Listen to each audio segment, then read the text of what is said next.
Welcome out, gamers and gamettes, to this RGLgg Invite Highlander playoffs match. We've made it into the postseason. Only 4 teams left.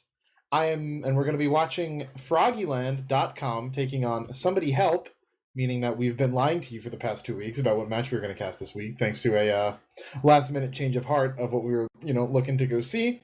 So, yeah, not exactly what we had been advertising, but should be a good match regardless. I am Alto, joined by Zag to my side, Dolphin behind the camera as always. Zag, how you doing tonight?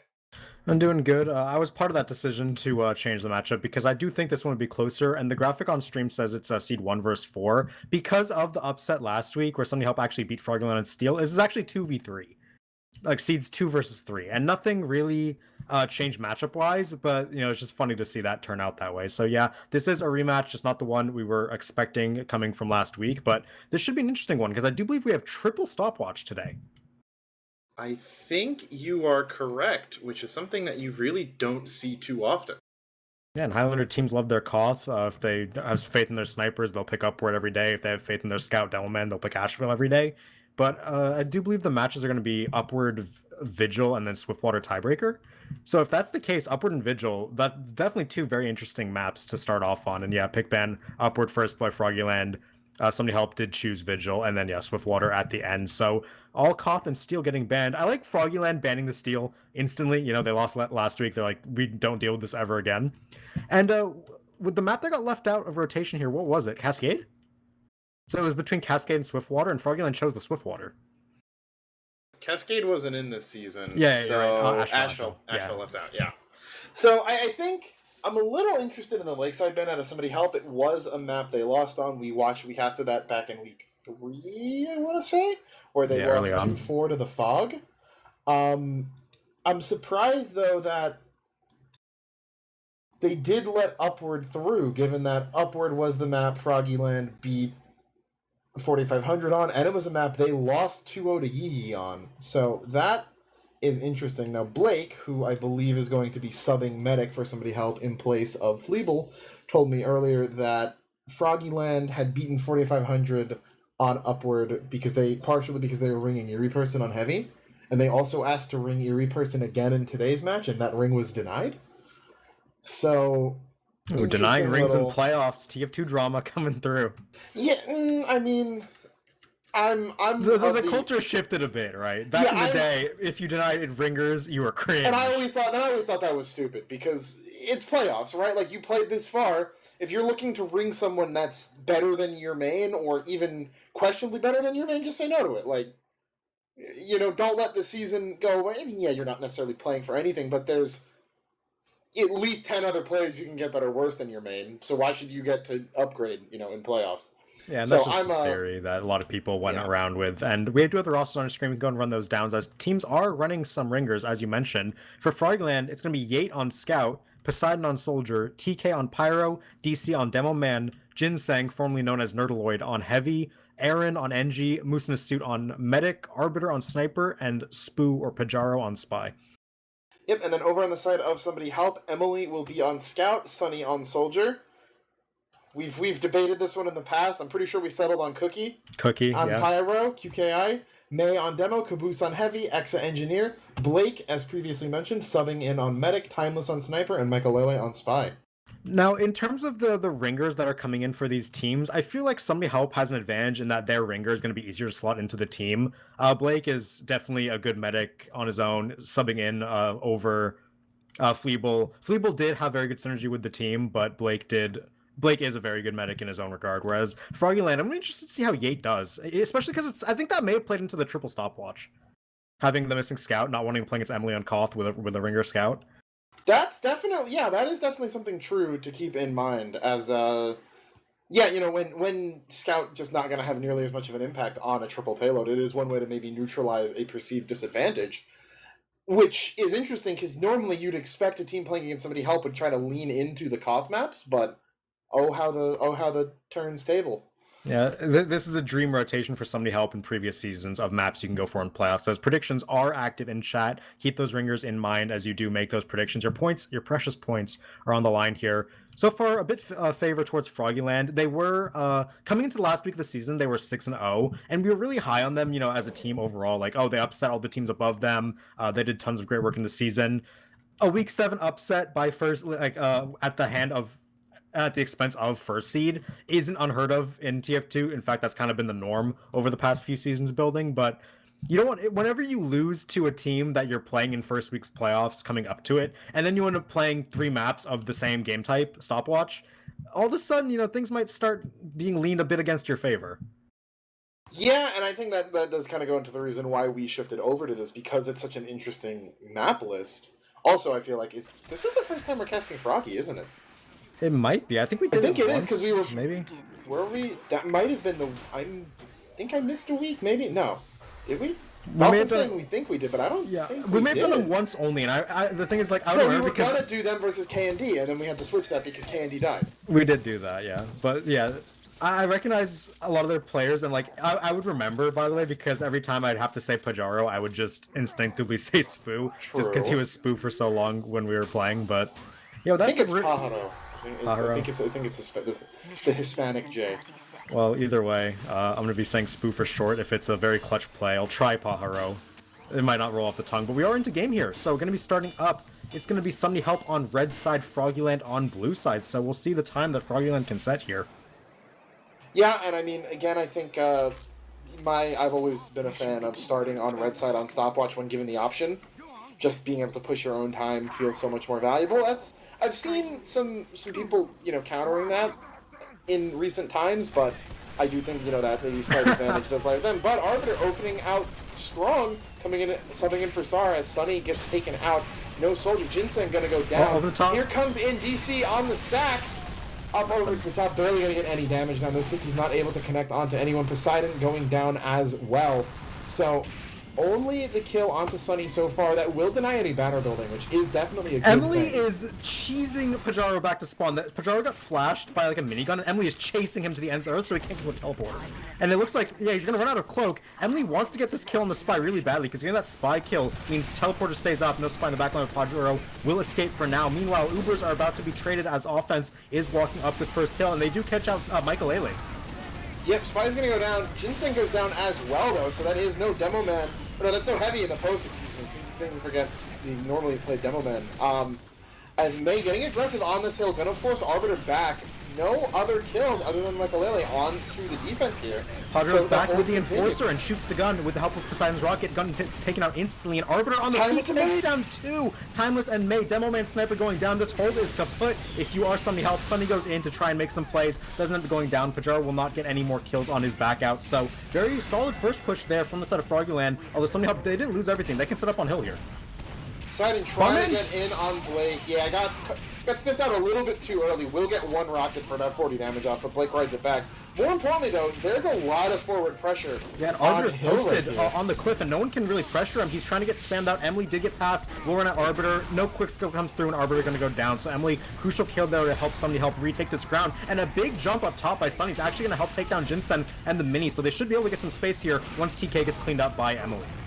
Yeah, trying to get maybe that kill on to May, but will not find it. So the kind of super aggro hill hold, or a hill push, works out poorly right there for Froggieland, as we're now seeing Timeless getting back onto that center rock, and it's like they never get forced off it at all. The second hold is fully set up right now for somebody help. Ooh, 2 fat pipes from May over the top, just domes Arbiter and takes him down. No sniper in post for Froggieland as they're going to Uber in over the top of the hill, try to retake some of this space. Pajaro is in the back line, and he takes the pack from Sunny. Side tunnel push coming out, but they're getting herded back into the corner. They will get a kill onto Poseidon with that reflect rocket, good one by Cookie, and meanwhile Moose in the suit has been sniped by Timeless, so now full Uber ad going in favor of somebody help here as their defense is looking strong. That peek from side tunnel by, I think that was Poseidon and Ginseng, felt like it could have been really good if they just waited another 2 seconds for that Uber to fade. If they're both peeked that, yeah, they kind of like faded, got baited when and there's then 2 baited. seconds left on the Uber, yeah, That might have gone a lot better, but unfortunately, just more struggle pushing. Arbiter is not having a good time on hill here. He's gotten piped over the top like twice now to get insta-killed. So, and now banner out from Sunny with that extra rocket damage. They're going to push forward onto DC, and the offense here, they do get a lot of damage as TK and DC will end up going down, although we'll be fine. Boosting suit has backed up into spawn, so going to be able to keep charging up that Uber as Blake hits 100% to 55 right now for Froggieland. And this defense is going very, very well for Somebody Help. If they can get one more good hold, this is going to be a very strong time. Yeah, May is looking really sharp right now as well, which spells very good things for Somebody Help, And we've mentioned that May maybe hasn't been as good over the past season or two as we would have liked to have seen, given what his prior peak was back in UGC. But if May can really show up, it's going to be great for Help, although Timeless getting taken out by Arbiter. That will force the Uber coming out first from the defense. Emily super low going forward. Yeah, TK gets dropped, as does Poseidon. Another great flash! Emily got flashed 2 times at 1 HP, but it's not going to be enough. Jinsen gets the cleanup kill onto May. X as well going down to that Enforcer from Pajaro, and now kills being traded around the cart, but advantage firmly in the favor of Froggieland as their later Uber ended up winning it out for them. So they do get that point just in time. Any longer and things would have been disastrous. We're 4-2, which is definitely a good start for Somebody Help, but now they have to make a defense work. Headshot onto Arbiter and a butter knife from Micah. Going to take him down on his forward pressure. Yeah, it always generally on upward, it feels like unless you have a really abysmal first 2 pushes, the map really starts on third a lot of the ways. I mean, if you can get over 5 minutes off of second, then then that starts to matter. But 4 minutes through second is a good hold, but it's not anything it's not that you can't push. You get another 2 minutes, you keep that pace up through third and fourth, and 8 minutes is a perfectly reasonable time. But the amount of bleeding that we've seen so far from Froggieland does not spell good things from them. Emily will get taken out by Arbiter, but the battalion comes out. They're pushing and up they're pushing so forward into the catwalk. Yeah, Moose backed all the way out to tunnel with that Uber. Wanted to maybe try to get a force play out, but I really like that use of the banner, because when you push the offense back, Micah in the backline gonna get a backstab onto Moose, drop stab out of the window. That is a spy classic here. And now Froggieland, they need to go for something. They need to push the cart, they need to go for a sack, they need to force the Uber. Anything would work, but Arbiter gets shut down once again. Yate gonna go down as well, so now cart tries to get pushed up a bit further, but the only thing that's gonna happen is that Ginseng will die. So off of this TK inside side house, gonna just have to back up. So very, very good term of events for out. That's just one more player going down on an off timing. Won't be able to sync up with any aggression now for quite some time. Arbiter finds the shot onto Emily again. Emily and Micah have been the only 2 kills it feels like Froggieland has been consistently able to find. I mean, speaking of Micah, he's depoking again. Gonna go up to DC, but DC actually just gets shredded before, so Micah unfortunately loses life for not much. There's Paharo goes in the front! Face up onto Sunny and a revolver shot onto Blake! That is a crazy play from Paharo to get his team the entirety of second, just when things were looking hopeless on this third push. That one play turns everything around. There's no one left to defend. It's just a level 3 gun all by its lonesome, gonna get taken down, and there's third cap up for Froggieland, just like that. Sunny just gave away his back to Paharo there, and then because Blake was playing forward on the deck outside of the bend, one Enforcer shot. Sticky came up, hit him down low, and the Enforcer shot's able to take him out. Yeah, and so much the damage. drop there happened so quickly, and Blake's surely not expecting that. Sunny will trade out. Oh no! But Micah finds Moose again! No, 3 drops in a row for these medics here. Brutal times on upward. Really upward third, because you got stabbed on third, I'm pretty sure. Not a good game so far for the German men of each team, but that said, it will be fine. Cart's getting pushed out, neither med does have Uber, and defense likely would have taken upper anyway because they did back off of third. So now 4th starts. This is a very chaotic point upward last. We have Exa with the level 3 gun up in above spawn. We have the defense set up in tiles with their sniper as well. So this is a very difficult hold to break. We'll have to see what what Froggieland decides to do to try. Looks like they want to go send some people into Spiral.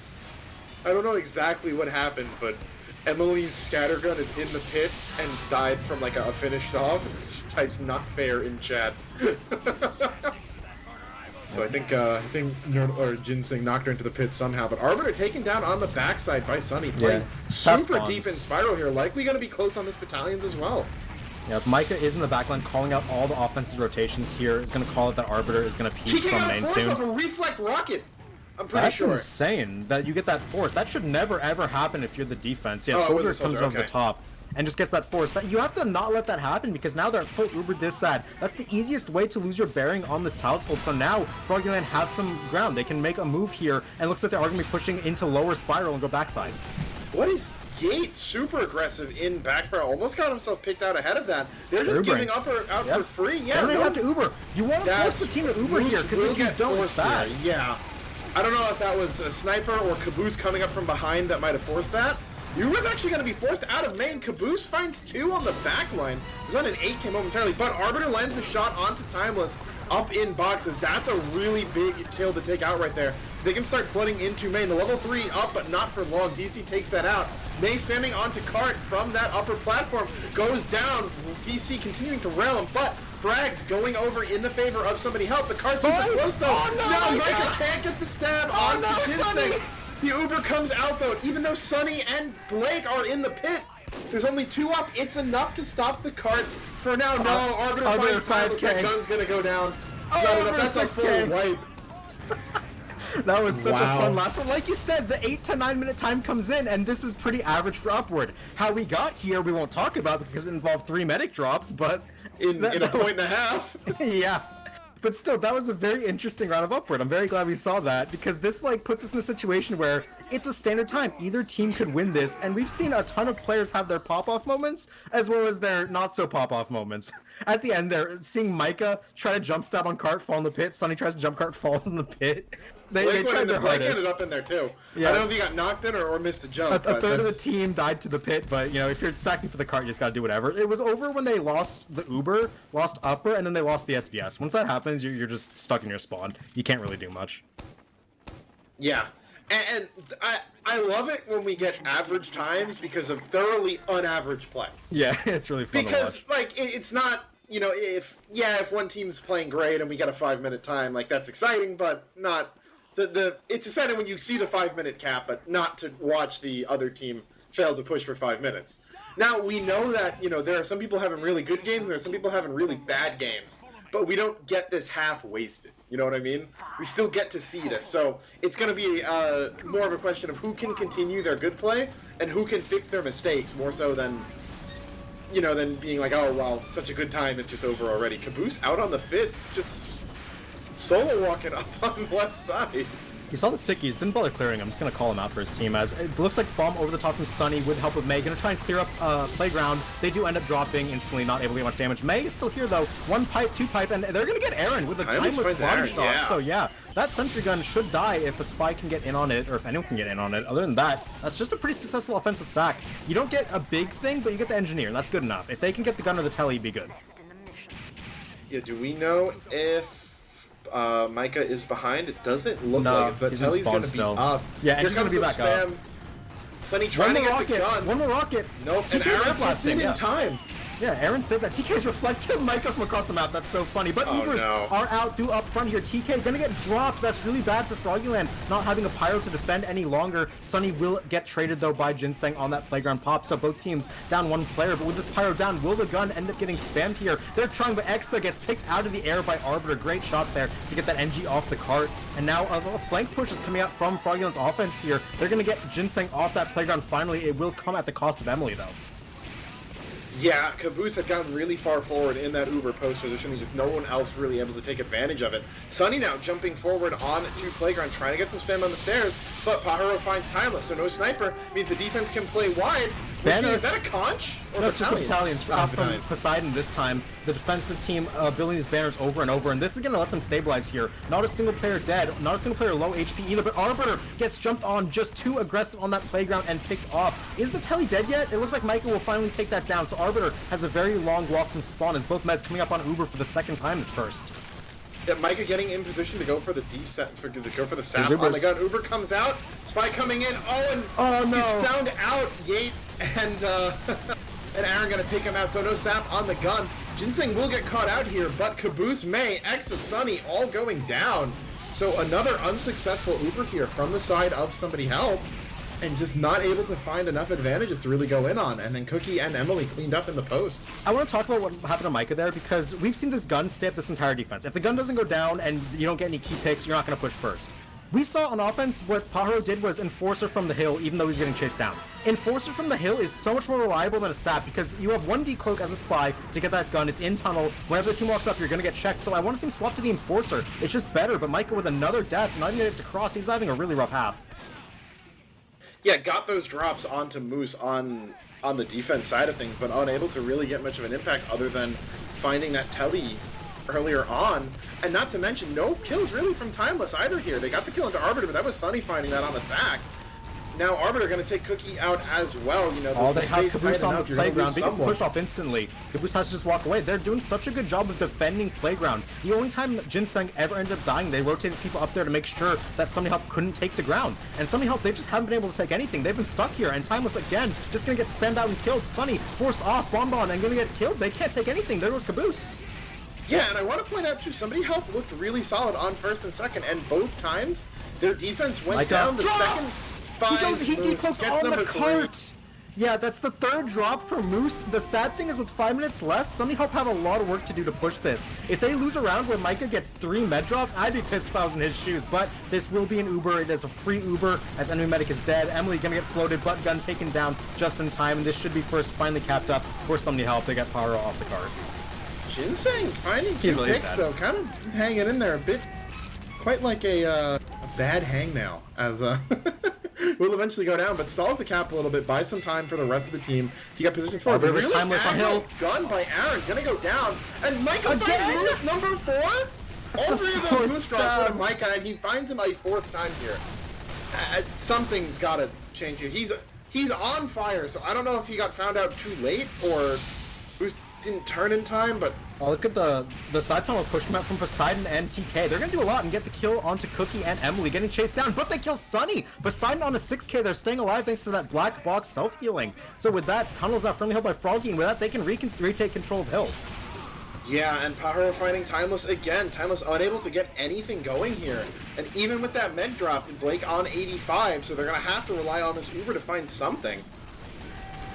Yeah, Sunny going to the side tunnel again. They need that control, and they finally find the Aaron's teleport exit. That one's not going to come into play later on, but now with the up on Uber, they should know this is Uber ad because they got the Uber out late from Moose. Yep, so here it comes. Yeah, they're going to pop in onto the gun. Gets healed up a bit, but will get taken down on the 5th sticky. Ginseng going to crater. I do believe he fell out of the window, as now Caboose has control of the window. Banner out here from Poseidon built up as Timeless Micah go down. No pick classes for Sunny Help, but they're air blasting that. Cookie doing a fantastic job denying space here, and now Caboose peeks out, gets an arrow from his team, and here's the Uber out now, built up over time by Moose. It's a dual Uber onto TK and DC. They do some damage, but no key kills coming in yet, and there goes TK. Caboose dropping up, upward takes down Moose. Big play there, waiting and biding his time. Yeah, I mean, chaotic Uber, right? And Somebody Help will get it, but they only have 3 minutes left.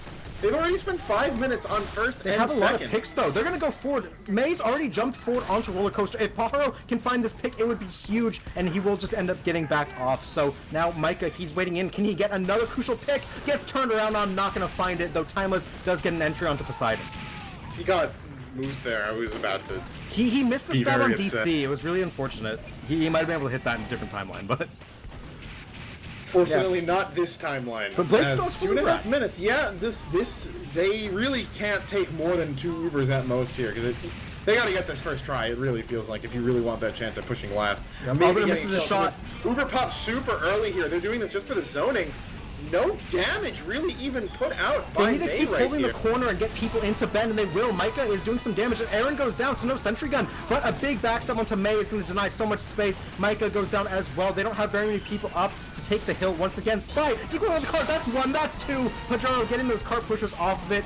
They are going to lose Caboose on the side, though, but they do have more kills on the side of Froggieland here, so they're going to be able to retake cart pressure. And now only 2 minutes and full Uber dissat, and Blake going down is going to probably end things here.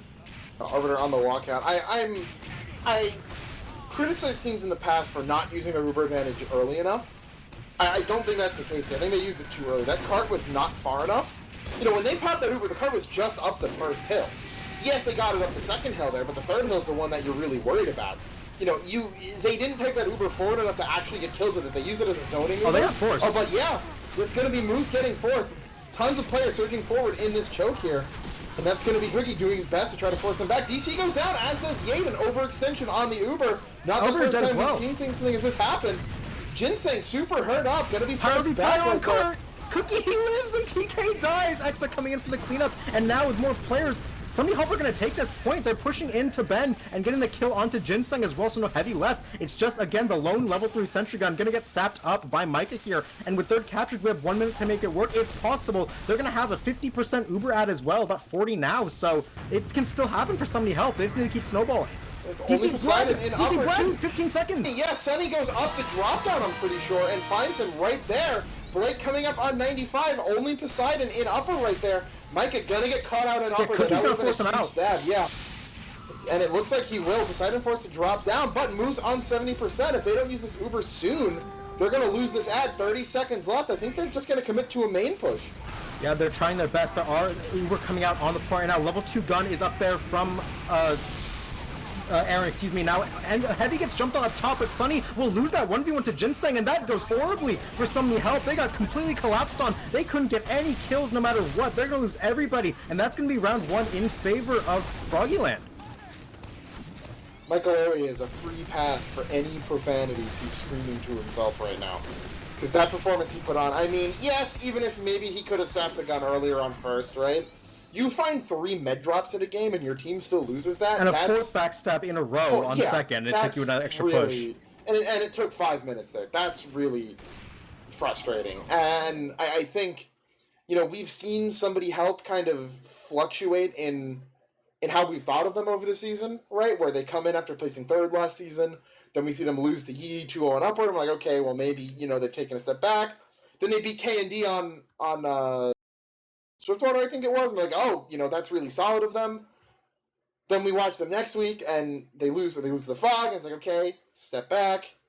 Then we watch them beat Froggy on Steel, and it's like, oh, maybe they're legit. And it's so frustrating watching them because it feels like the pieces are there, and they're just not getting used. I want to point out that right now, we're witnessing a massive Demoman gap, and I don't want to say this just to make fun of DC because of my friend, but like, on the scoreboard, May is number 2, just beneath his medic. DC's dead last. Of any player. He's even behind his Pyro and Engineer. He's only above Cookie, which is other team's Pyro. He's getting his damage doubled by May right now. Yeah. You just lost the upward match where Demoman's dealing double the damage, your Spy got 4 medic picks, and Emily got a ton of cleanup kills as well. Granted, Yate did it as well. Again, shout out to Yate here because he had a very quietly good half. But even so, Somebody Help should have had a lot of avenues to win that game. They had damage, they had picks, they just couldn't get it done. Arbiter's a big reason why, though. Yeah, I was going to say, they had damage, they had picks, but they did not have the sniper ad. Timeless especially ended up with 4 kills in the second half, compared to, you know, the 7 he had on defense. 10 actually on defense. Top Frag's team on defense was only, you know, middle on offense, but all of those kills too, I feel like, came in the last 2 to 3 minutes. Where Timeless was finding nothing on first and second, and that the entirety of those 5 minutes spent on both those points, not able to really find any major picks, it felt like. Very little in the SVS too. The SVS was, what, 9 to 3? Yeah, Arbiter just had a lot of really good moments where he was able to find key picks in, you know, pre and post. It was just found a lot of advantages for his team. So even though they lost a lot of, like, Demoman damage and they didn't have, like, the most spy picks to work with, Arbiter was negating those disadvantages quite a lot. And then the team play in the end just worked out for Froggieland. Now, going into the second half, right, we saw that both teams have avenues to win this game. That one did come down to the wire. A couple haphazard pushes from Somebody Help ended up killing their chances. But with pushing on offense first, when they get to plan their pushes out and do what they want, I feel like this is going to be a better start for them. Yeah, that might be true, because I think we've said it before too, that Somebody Help is more of a slower team, where it feels like they're not the type of team that'll put up blazing offenses, but on the flip side can definitely hold teams for a lot longer than you might expect. You know, this is a team that's going to beat you with 9, 10, 11-minute defenses, not 5-minute offenses. So, yeah, you know, I always talk about who's starting on what side, but this may be a team where starting on offense and being able to see your defense might be a little bit better for them, not having the pressure of the clock, forcing them to make bad decisions. I want to see better play on first here, because we saw kind of a haphazard sack. They ended up getting the kill onto Aaron, but they couldn't get the gun. And then, you know, Micah, we sing his praises. He did so much last game. But if you sap the gun on first, or, like, revolver it down, or get the teleporter earlier, you might not need to drop the medic to take it, right? So I just want to see cleaner play all around. Maybe their pushes onto flank, they're able to pick off Ginseng off of Playground easier. Maybe they get better trade on Uber for more damage. We'll have to see, but they need to do something better, because first is where they got stuck up the longest, honestly. Also, I think Pajaro got like 3 kills on Timeless that entire game, and I think all 3 of them were on first. Where it's like, come on. Micah got caught in his rollout. He can't go anymore. He's just gonna die to minigun shots. He has to go back to spawn. So no gun, sap, or spy on the side gonna be able to come out. Pajaro super forward on the aggro spot. He didn't get checked. He's right outside of spawn. Is he gonna go for the drop on Blake? Yeah, good call. He's gonna try it probably, because if you don't get checked, you do. That offensive stack, it didn't net anything, so you know, nothing to talk about there. But the big story here is Pajaro. Like, what is he gonna do from here? Cookie isn't checking it. Is this a new Highlander player type mistake? Because back in the day, everyone checked this. This is everyone. They tried. He missed it. Blake, give me a drop down. Oh my god, he hits the drop! That's so good from Pajaro to actually make that one work. And now without a medic, Somebody Help are in panic mode. They have to push forward, they have to get something. Micah goes off the top, they do it a kill onto Poseidon, but they need more. They need players, they need a medic force, they need anything. They get Poseidon, you see they almost found the 8 too. No, they will get him, they get him, so that is 3 kills back. Aaron goes down as well. That's no against Timeless. Apparently, all you need to get a better sack is to have your med go down. Really, really instills the fear of God in Somebody Help right there. As Timeless now opening up onto Arbiter. Maybe that was the wake up call they needed. He should kill the gun here. He just needs to kill the gun for his team before the engineer gets back. And the engineer wrangles it. Yeah. It took a bit too long. Mike got out as well. Yeah, Aaron's back. You let it go though. It's getting shot down. We'll put the Wrangler back up. Timeless is on flank here, and Uber out here from the defense. Poseidon will go down to Timeless here as they're trying to get. Yeah, they're trying to get some damage. No, that's just a kill. They're trying to get in and get the medic, but they only managed to find May. So that's like an Uber to try to take space for Froggieland, catch their opponents off guard, but it doesn't get them what they need. So now they're on the back foot here once Froggieland get their Uber, or once Somebody Help get their Uber. I do want to point out here too that I think it is important to remember this was Froggieland's map. Like, we're talking about this kind of like Somebody Help should be winning this. And you can definitely argue that they could have, right? With the med picks Micah found. But ultimately, this is still the higher seeds map pick, so it's not that much pressure on them to win this. Yep. Pahar will get caught out in the backlines. Caboose and May do end up dropping, but those kills aren't going to matter too much as Cart is getting pushed up to the capture. So with that 217 through first, was that... I think that's faster than their last round time, I'm not going to lie. Because last round they were like an 850 defense, they capped at like 520. So I think that's technically a better time to have first round. There was just about 3 minutes left when they capped second, I'm pretty sure. I'm not... Yeah, they took 2 pushes per second. I think this is faster. But either way, both teams going to have Uber on this hill. A big fight is going to go down over this hill as Sunny gets blasted forward and taken out instantly. They Uber to try and save him? Was that what happened there? Because now they're on the back foot. I think they wanted to save the battalions, maybe? No, yeah, but they don't get anything. That Uber is completely wasted as Pajaro unfortunately going to whip that stab, not able to find that one. And now counter Uber does end up ending so for both teams. So just another stalemate on the hill. No one really gained any ground on this one. As Sniper's going to post up. Timeless versus Arbiter. Big kill here, but Arbiter takes the kill on Caboose. Both heavies down. That favors the offense right there. I don't know how Exa found that with no assists. Might have been like a... Yeah, without a heavy, they're actually going to back off. Found him in tunnel. Yeah, the soldier's down. There's a soldier ragdoll as well. He just spawned up. They have to give up the hill hold. Yeah, and with that, now we're going to see Somebody Help take this ground, try and push forward a bit. Micah's going to try and drop out of window here. He doesn't end up bumping Poseidon, so neither are going to end up taking window. Now May on the low ground going to be taking some damage. No one's out wide here, so if they can get these kills close up, it'd be very big. Timeless peeking out wide, hits a body shot, not that much else, and going to lose his life for it. Yeah, but Ginseng and Yate going down. Poseidon as well. Exa down, but NG on offense isn't really the most valuable pick. TK getting just juggled by Cookie, eventually goes down. Micah finds the counter espionage onto Pajaro, and this is a much better offense. We're looking at, what, about 330 probably? 355, so still better. Almost the exact same time Froggy put up through 2 points last time. Yeah, shout to Sunny in that last push, by the way. He gave up everything he had to just chase Arbiter down and make sure he couldn't pop off there. Ended up trading his life, which is definitely worth it. So, good play there by the soldier of Somebody Help, and now they're going to be able to push up forward with this full Uber ad. We saw last time they went a bit too fast before the cart could actually get to the last bend, so that now that they have time to work with, right, they're not pressured to beat any specific time, we might see a more, methodical push coming through. Yeah, some good damage out onto Ginseng as well. Going to temporarily force him out off of that bend, make him eat up that sandwich, I'm pretty sure. He's peeking back in. Now the Uber comes out a little bit more aggressive here. The gun hit up. Need kills. Not dead yet, though. No, we see Cookie aggro in bed. Ginseng hit up low, will get extinguished, and keeps his life. Good forward positioning right here, but no kills is the big thing. Yate in, gonna trade out with Sunny. Cookie gonna go down as well as Poseidon now peeking out from Ben.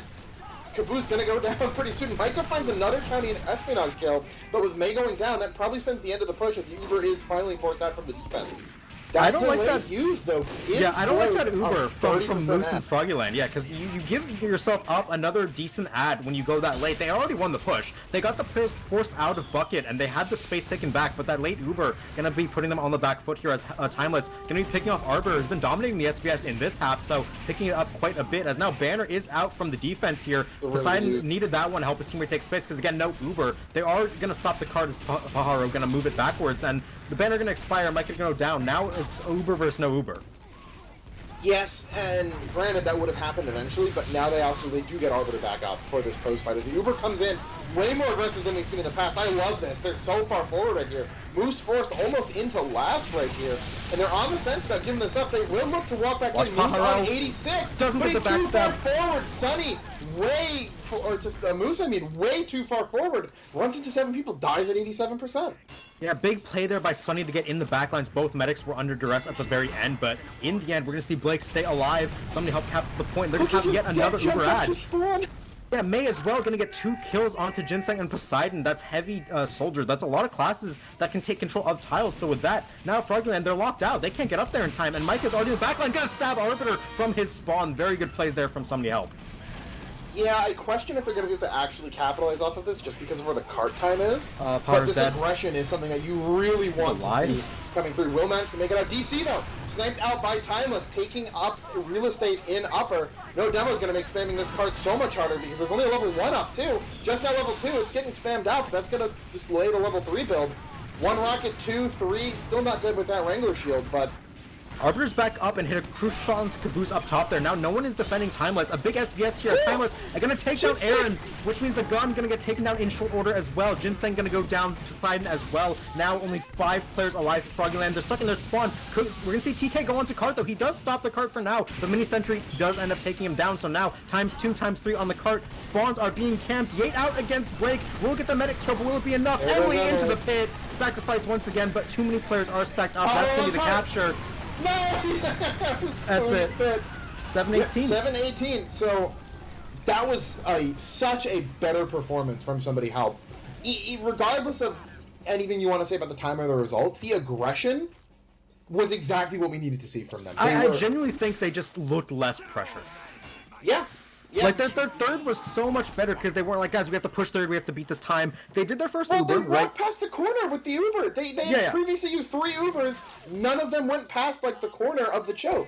You can argue the first Uber is a space Uber, right? Like a lot of people would say that upward third is a 2 Uber point, right? Where you do need like an Uber to get the card up each of the half stretches. And in that case, what they did was textbook, right? They did the first Uber, got the card to the final bend, they took bend control, they made the defense regress on them. And we can say that the Uber from Moose was ill-advised there, right?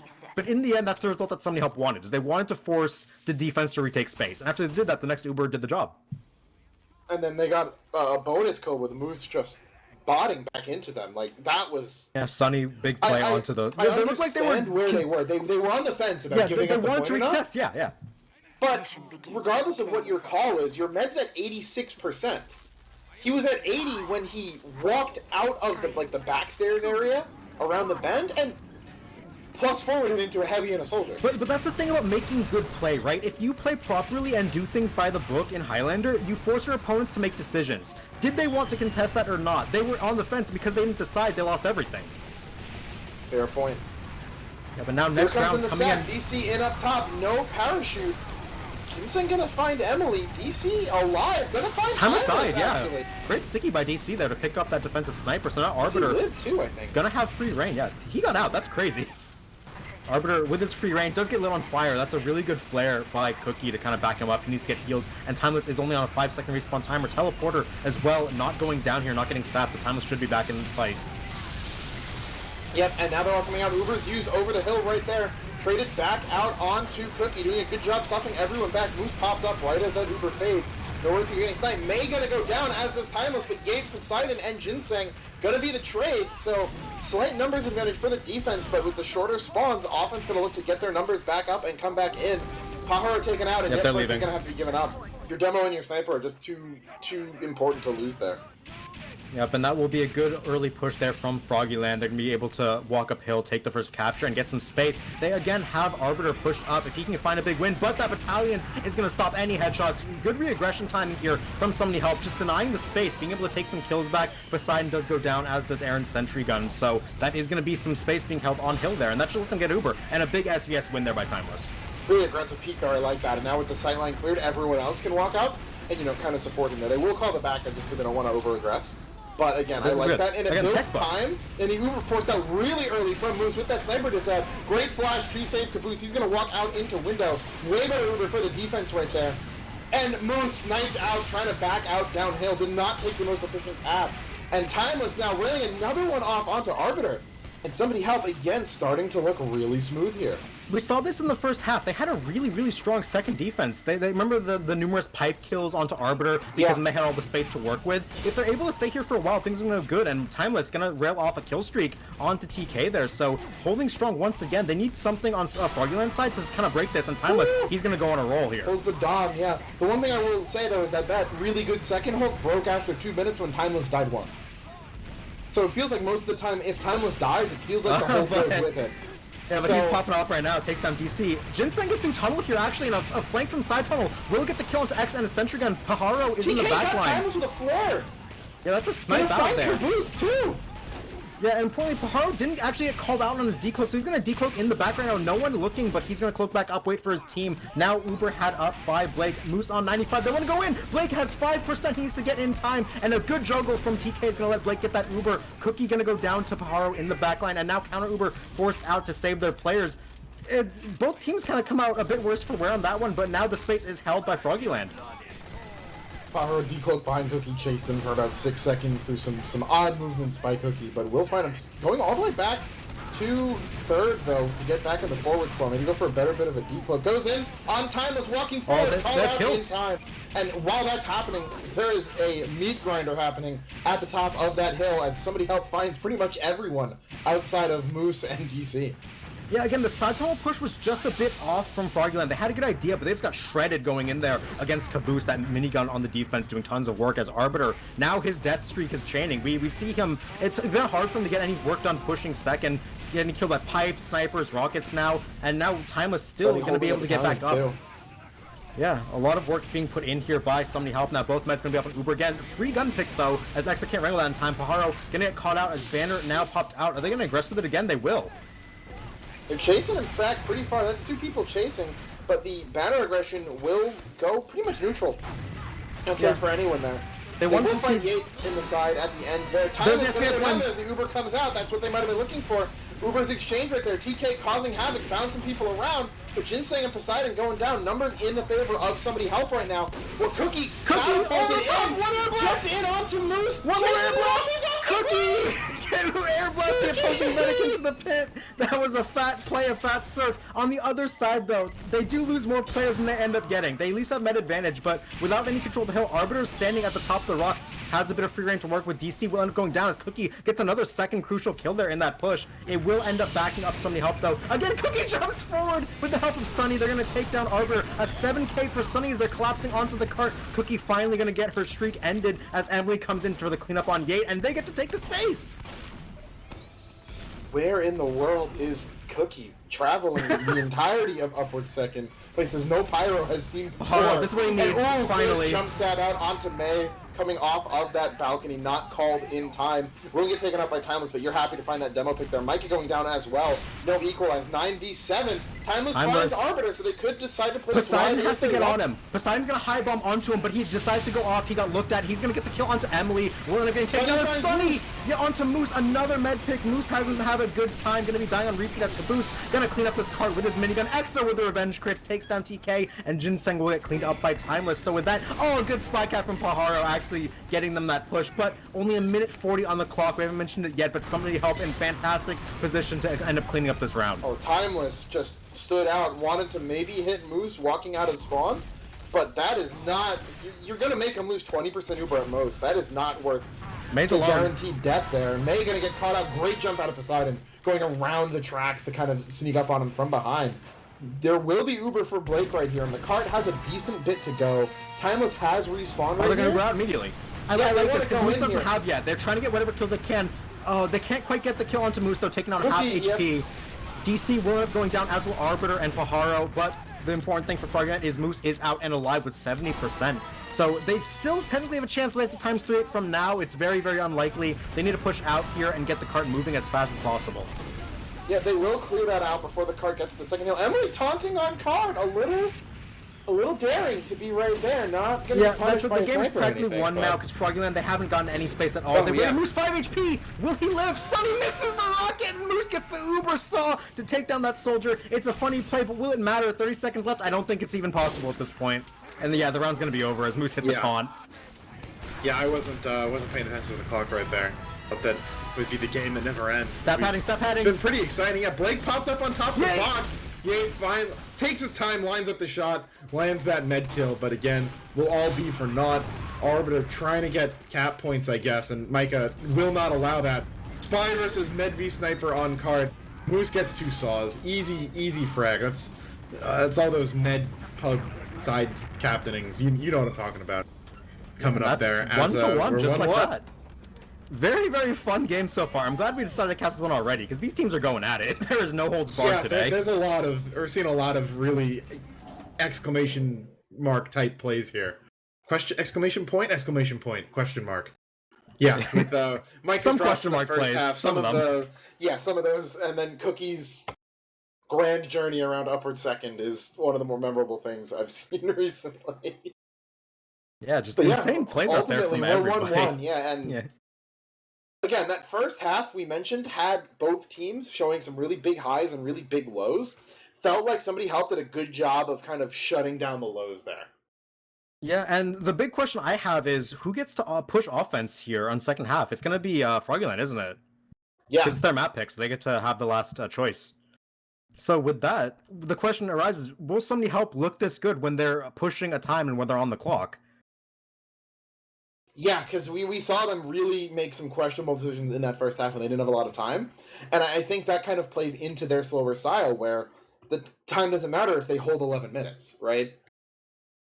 You know, then they have enough time that they can reasonably plan things out. They don't feel any of that pressure, which we're assuming is maybe leading to some suboptimal plays. But it starts on that defense, right? Timeless, when he's been allowed to stay alive, He goes 19-11, absolutely 465 popping DPM. off. Yeah, and he strung together so many kills on Arbiter on second that, you know, won the half right there, pretty much. Yeah, Timeless, 465 DPM, almost tying his Demo Man. Speaking of the Demo Man, I want to check back in on the DPM. Instead of a 50% increase in DPM over DC, it's only a 33% increase this time. You know, not as impressive, but that said, it's mostly due to DC upping his DPM, but May still dominating. More than 33, that's a 50% increase. Yeah, 50, and the last one was 200%, my bad. Or 100% rather. Yeah. Because he I doubled mean, it. 500, 300 to a 475, more than 50, really, probably closer to 60 or so. But yeah, still that demo gap bids good things in the future for somebody help here. As I like the kill spread amongst their top 5, you know, their top players. No one's really pulling super far ahead of the pack. Everyone's getting in on things. You know, you've got Timeless Emily at 19, 16, but then 16, 14, or 16, 17, 13, 13, 14 going down. even Cookie with 13 kills on Pyro. That's a lot for Pyro and upward. You don't normally get in that many kills. Only But 2 of that's them are on Spy. yeah, a lot of like excursion kills went on there for Cookie, and yeah, the entirety of somebody helped pull their weight in that half, and that's what you want to see from a team that has this much cohesion, that has this much experience together, right?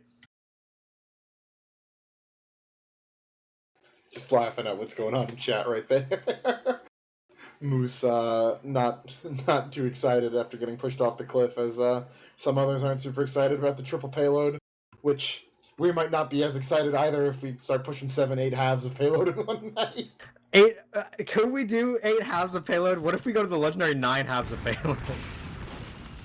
The season, like a few seasons ago when I played main, the grand finals that season, I'm pretty sure it went the full 9 and it didn't end until like 1:30 in the morning or something. That would be an experience, especially considering this is round 1 of playoffs. And something unique about playoffs this season, by the way, we haven't talked about it much because we had to get right into the cast, but with Candy dying at near the end, and a lot of teams were like unsure of their max potential, their average strength, I can legitimately see any team winning this season of Invite. Granted, 4,500 are probably the favorites, right? If we had to put money down, we'd probably put money on them. But they weren't perfect in the regular season by any stretch. Yeah, that is definitely true. And I mean, even somebody help, right? Like, that's a team that, if K&D was still alive, I'm thinking, okay, like, no way is that team going to beat K&D in a BO3. Yeah, in a BO3. Yeah. Really doesn't seem likely to me. Like, they can beat them on Swiftwater, they can maybe beat them on Steel, but assuming K&D's the upper seed, they're not gonna get beaten on that many maps. But the other thing, too, that I guess we didn't really mention is that A, whoever wins this match is guaranteed placement. Yeah, top 3. B, we're probably going to see a new winner this season. Yeah, the only repeat winner would be 4,500, wouldn't it? Because that's just a remake of AD. Did AD ever win? They did it one season, I'm pretty sure. I thought that was Wish Mode, where they joined forces with K&D, though. Maybe someone in chat knows the history better than us can throwing that one up. But yeah, 81, Dolphin confirmed it. But the gates have dropped in the third half. One of those half goes up 1-0 in the series, and this is Froggieland's map pick, so they want to get something done. Direct hit rollout here from Poseidon as DC over the top, a lot higher than before. Lands and gets sticky on the dispenser, but Emily gonna have DC right in her crosshair and end up taking down that kill. And nothing exciting happening too much this time. We don't see that spy up on the forward spot like we do, but Micah is gonna be looking for something. He's up close, but he's not on the high spot. I really hope Poseidon stays on that DH. I think it's such an underrated weapon, especially in situations like this. See what he's up on if he's back out already. Arbiter gonna find Caboose, though. Getting a heavy off the playground is really big for allowing some forward aggression. Micah caught out as well. No spy to call. 2 down now for help. But he knows Moose is out of spawn, though, so they will be walking forward. Moose going down to tracks. Uber popped out right here. TK dropped in this. Good pop-up onto May. They will force that out after getting the Uber there. Know that they don't really have much chance of getting anything out in a meaningful way. Exa gonna save the beat. As Arbiter gonna take the SVS win onto Timeless, although the Telly being up, like you said, is gonna let Timeless get back. The question is, can they hold until then? 5 more seconds on him as Banner now gonna come out. This is a really, really big banner out here from the Soldier, but they're gonna have to back out with it. They don't have enough space to keep contesting, so somebody help. They do end up losing first, but with 9 players alive, they should be up and ready for their patented second hold here that we've seen be so strong in this match.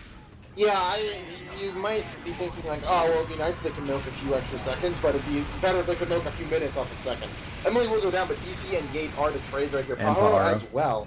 And with the long spawn timers here, going 1-for-1 on defense isn't as bad as it might be on some other points here.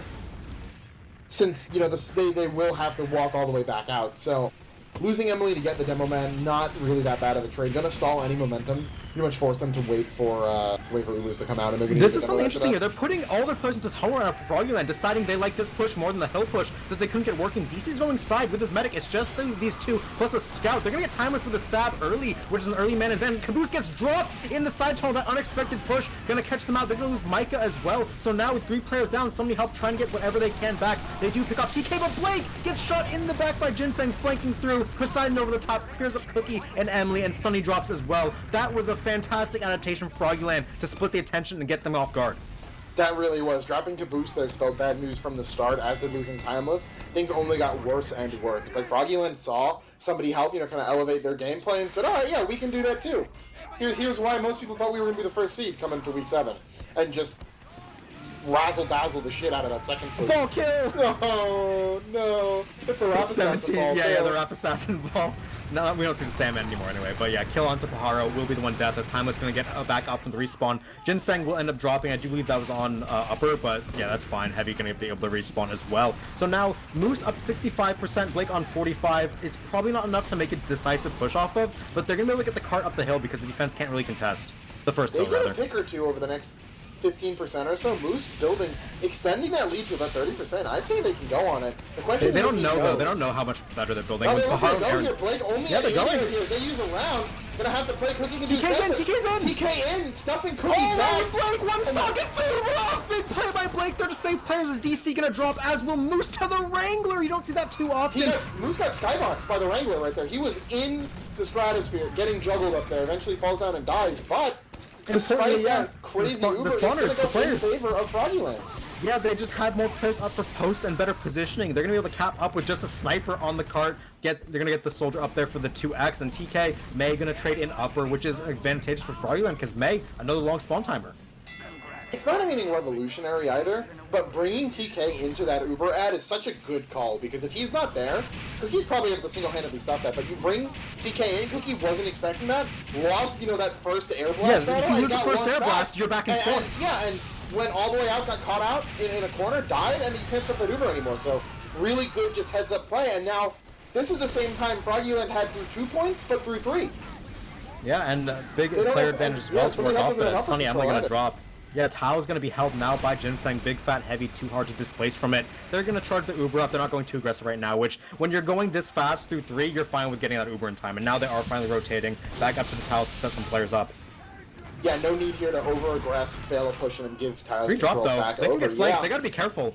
Emily and Sunny are lurking here in Tiles. They can get in the backline, but Sunny takes a lot of damage. I think he got a revenge crit by Aaron. Is that a Frontier Justice? Might be. Yeah, I'm it trying is. to I check just yeah, saw it it. is. Yeah, so he does get an arrow though, so Sunny gonna stay alive. Keeping this banner up is very crucial here, because if you have that banner, you can make any post-fight go your way. Yeah, just neutralizing the snipers, especially in Upward Blast where there's so much open space. SPS is about to be really big huge here. to have. Arbiter timeless. Arbiter misses, but Uber out through main here immediately. They don't even want tiles, which can spell disaster in post. As now Sunny and Emily gonna be spamming down. Now with their end of the Uber, they're gonna take up. Micah, May, and Cookie gonna die though. Big kills in the post for the side of Froggieland. They're trying to go upward, but they lose 3 doing it. Yate, Ginseng gonna go down. Arbiter, big SPS went on to timeless, but the soldier above is doing so much work as they're gonna take down Arbiter with the help of Caboose and getting a pack as well as Sunny chasing Pajaro back out of spawn of upper, and now with the spawners they should be able to hold for a bit longer. Ooh, Poseidon wins the Soldier v Soldier there, had that one last rocket and the Wrangler from Axel, which did a lot in that fight. He was able to really control a lot of space, keeping that gun alive. Well, they will eventually take out Poseidon with the detonator, Ginseng and Ginseng goes down as well. Arbiter vs Timeless is really big here. They're both staring at each other through the wall. Big body shot. Arbiter's gonna have to back up and get a pack and some heals. You can't repeat until he does. Gun gonna go down there for free. Exa not controlling that one. DC takes it down with some sticky bombs as now Moose about to be up on Uber once again. Will this push be the one? They have tiles this time. Ooh, Sunny going in deep, but not going to find too much. The SBS will go in favor of Timeless. The Uber comes out. Flying Caboose! He gets Yeah, flashed! he gets launched in and fly. Great heads-up awareness from Blake to get his suddenly now in on this Uber heavy there. A little bit slow in the stayed in back too though. long, Gets though. caught out by Yate, yeah. And that's a lot of numbers down. And Yeah. a lot of positioning lost too. They're just No deciding to gun. plug out on card for Froggieland. Yeah, Sunny is big. Sunny gets denied over the top by Poseidon and gets taken down. DCTK will die, but enough players are there to stack it. 6:40 through 4, the fastest time we've seen so far by about 30-40 seconds. Great. I don't know if that was intentional or not by Poseidon. But He just acting Undertaker as choke the slammed him down into the dirt. RKO'd out of nowhere. He really got RKO'd back to spot, because if the soldier's able to get on that point, right? The soldier has the battalions, has 220 health plus an overheal. He's super tanky and will buy a lot of time. But Poseidon actually just dunks him. Just comes out like a big billboard and stops him in the sky. Yeah, and they counted immediately, even though like half of somebody help was alive. No one could get to cart. Yeah, Caboose though getting caught out there, really big mistake. Like, Yeah, it's funny he got we launched get it. in and got Yeah, like flagged, we get it. like- You got launched in. It was unfortunate. Your medic made a good play to save you. Just leave. You're not doing anything on that Uber. No, I mean, you could argue he was useful in forcing them back, but like you're not But gonna like walk out once of the main shiny into six. expires, you're a big fat man in the middle of the open. You're dying. Yeah, exactly. And if they still have him up there, they can deny so much more pressure. Yeah, so May was Caboose dying at overheated some- there as at a some term that some suspect- players yeah. use. May was dying at some suspect times too. That like he died on one of those Ubers in upper when really no reason for that to happen. As did X's gun going down, really big pick. That, I want to bring up the scoreboard right now. The bottom 2 players are the spies and demo man of each team. That is But so rare. Oh, I guess Aaron's got cap points. Never mind. So that doesn't really count. I was gonna say he's top scoring, but no, Exa had a more than good enough showing there. Other than agreement. Yeah, Time Micah was and though Pajaro aren't doing anything. opening up onto Arbiter, Arbiter yeah. there. So no sniper means that they might Will not the even go for telly the go sack. down? Uber going in right away. Micah should just sack for the telly here. Keep the sniper out. Is TK gonna drop immediately? Uber doesn't get the flash he needs. Sunny will get traded back though by Poseidon as Pajaro is well dying. Micah finally gonna go on the gun a bit late, but gets body shot by Micah, so they're not able to get anything that they need there. And now Caboose alone on the cart, gonna get collapsed on. Actually, Moose heal up dead. enough to live. Moose Yeah, got Moose caught dead. out by Timeless. He's pretty far back. Must have just peeked out, and that's the ragdoll I'm looking at. That got knocked backwards, but the battalion's popped out, only to to escape leave. with some numbers right there. So yeah, losing your med there, even with the telly and gun still up. Yeah, big play there by Timeless. We saw him snipe Arbiter and now get the kill into the medic, so big opening there to Sub help 1 somebody minute. help That's get a some time. 59. That's a 59-second first cap. Yeah. Pajaro put in chat after that cap. By the way, PL upward, but it gets faster every time. That's what it was looking like, and Somebody Help, they have to go fast. They only have just over 6.5 minutes to cap this up. Arbiter stabbed by Micah, a big SVS advantage going to go in favor of Somebody Help now as Timeless gets up on the minecart. Who can he find, if anybody? They're going to get the hill as Pajaro going to go down. No Spy to get the kill into Timeless either, and this man is still threatening right now. Got to clear a tunnel though. Ginseng is in there denying space, and he will get killed by Emily. A ×3 now going to come through on the cart. Are they gone? They have to leave. leaving. Moose is only at 70. Blake has Uber. They can't stay here. Yeah, If Moose you must gets try to caught force out, the like, Uber that's though. probably it. I feel like they want to try to force the Uber, right? Because they'll get their spawners back enough time to defend third, but now Blake has full Uber. Somebody Help are going to get to make the push. I feel like this is a thing where your team gets too scared. You're like, oh, we have 5 minutes left. It's fine. But if you keep giving up space, soon enough, there's going to be nothing left to fight for. If this was a different map, I might agree with you. But needing to hold 5 minutes on upward third, given how bad on upward third and last, given how bad the first 2 points were, is something that I think you would take, because risking getting Moose caught out there and the Uber continuing to snowball spells the end of it. Spells the end of the map. Yeah, I mean, it's the risk-averse play, right? If you were feeling aggressive, you could try and get that force and have your medic back up with one player. But they felt like this was the best way to hedge their bets, so we'll see if it ends up paying off. As now both meds up on Uber, Pajaro is in the back line, and we do see Caboose sneaking up through C-Shack. Pajaro goes for it, doesn't get the kill with the med, but gets the Demo Man instead, which will stall the push. Timeless and May just watched Pajaro decloak in the sewers, and we were presumably calling it the entire time, walk up to choke and stab May, who didn't turn a single time. That being said, Micah finds another big pick, taking out the heavy in bend. The Ubers are now back up to even after all of that, but no heavy in bend. There's still 3 down on the defense. They gotta go now, and popped up is May, but Where's the Pyro? doesn't land. Where's the There Pyro? goes DC! DC launched off the cliff, Cookie with the massive heads-up play. Gonna force him out, getting into bend. Yate gets sniped out of Shithouse Timeless on a solo mission. Cookie now coming back into Ben, causing chaos. But there's so much damage coming through on the front. Gun getting spammed out a bit more would be fine. Caboose now going to take matters into his own hands, and Ben does some damage as Pajaro going to go down. They're still healing up, and Ginseng dies once again. Cart being pushed out here by Engineer Scout. It's ×3, and Gun finally ends up going down. Who can recontest if anybody? It's just going to be Micah, but he will end up getting meleeed down by Arbor, and with that third capped up for Somebody Help. 3 minutes to make this one work, and they're going to have Uber. PL upward, but it gets faster every time.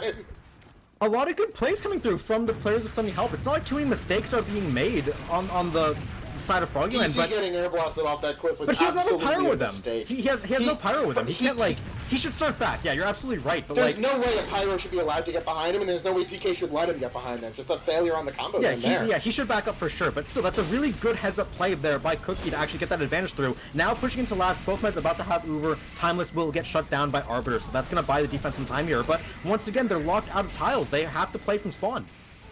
Oh, and absolutely, yeah. Taking advantage of that is absolutely a good play in Cookie's end, but the advantage shouldn't have existed there. Now Uber out for both meds. They're going to be playing on lower here. Yate going to spot them out as Uber now going to come through. What can they find here as Pyro going to be able to stuff this TK now back in it. Tries to airblast the med in. Does a lot of work. Blake, can he drop down to lower in time? Will end up getting down there, but getting chased down now. Can Blake find any teammates to match up with? TK is chasing, but there's a heavy here. Going to be able to save his life. Blake out alive. Jebaited was TK there directly into Caboose's warm-loving minigun. Ginseng pulling a Caboose, getting 2 aggro and main. Emily botting in, finds Moose, and DC gonna go down. Froggieland is collapsing here. No Spy Pyro can't get the face down. down. It's 2 up. It's just Arbiter and Aaron. Aaron gonna go down. Mini Sentry, just all that's left. No one's gonna stop this card from rolling in, and that's Somebody Help taking map 1, upsetting Froggieland's map pick 2-1. I said we were a liar about what match we were going to cast, and I was a liar when I said that Somebody Help isn't going to beat you with a 5-minute cap time. Because that's exactly what they just did. That's a side of Somebody Help we have not seen. The side where everyone is able to get aggressive, make their solo plays, and win them. Yeah, Cookie's, like, well-timed aggression is really surprising me. Like, Cookie's a player I've been aware of for some time, but I've never really seen them show any flashes of potential greatness, right? I think I'm seeing that here. Yeah, a lot of well-timed pushes, good awareness on where to play forward. You can argue that, some spy backstabs in the first half may have, been a contributing, thing from her. But even so, it's not only the Pyros drop the spy check. The moments where we saw Cookie able to make a good play, she did. And that was a lot of good plays to help Somebody Help actually take those advantages and snowball the time. So, yeah, 2-1 in their favor. That's not really what we expected out of Upward. We knew they could win, right? We saw the first half and we're like, okay, they could win this.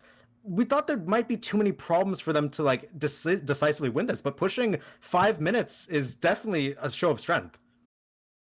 Yeah, and again, all the right pieces are working, right? We mentioned the demo diff. Timeless finding that med pick on Moose on first was absolutely huge. Continuing to just find space, find picks, find aggression there. And one thing I do want to show out as well is that I haven't been tracking Nerdaloid's or Ginseng's team history. I think they've been playing a bit of heavy from time to time. They are not a heavy player for Invite. Caboose is a player that I have like marked as a heavy that maybe gets too aggressive sometimes. Nerdaloid is dying far, far too often in really bad spots. Like, it has been a constant that you are seeing Ginseng Nerdaloid, same person. I'm reverting back. But way too many deaths. Just way too many deaths at really inopportune times, either being the first one dead to allow the push to happen, or staying in too long, being the last one dead and not being up to stop a potential snowball is happening really, really frequently, and I don't think it's something we've talked about so far, but the deaths are there in the logs, just a little bit higher than they really should be. And I don't want to be too hard, right? Because I know that they're subbing in, but we're playing stopwatch the rest of the way, right? Those positioning errors from Ginseng need to be tailed in if Froggieland doesn't want to get upset here. Yeah, and we also need DC to step a bit. Like, yeah, it's his first season, like, playing this high-level Invite demo, but he's getting, like, really out-damaged by May a lot. And we've talked about May a lot on stream whenever we've cast Froggieland, a player that had very high highs back in his prime, but has been kind of working his way back up. This level of domination is what we saw from May back in the old days. You can argue the level of Demo Man was higher back then, and so it was more impressive. Still, when you're able to put out this much pressure on stopwatch, when your entire rotation is stopwatch, that's a very, very big step for your team to be able to actually win. Yeah, and I'm interested in that too, just because DC is a player that I've seen in past seasons put out similar numbers to May, right? Granted, those have a lot of the times been in cases where I'll take a look at a log after and be like, wow, DC out damaged and out fragged this demo man that my mental ranking, DC's not as good as him. And I'm wondering if that might be like a team is getting beaten, so more targets to shoot at kind of thing.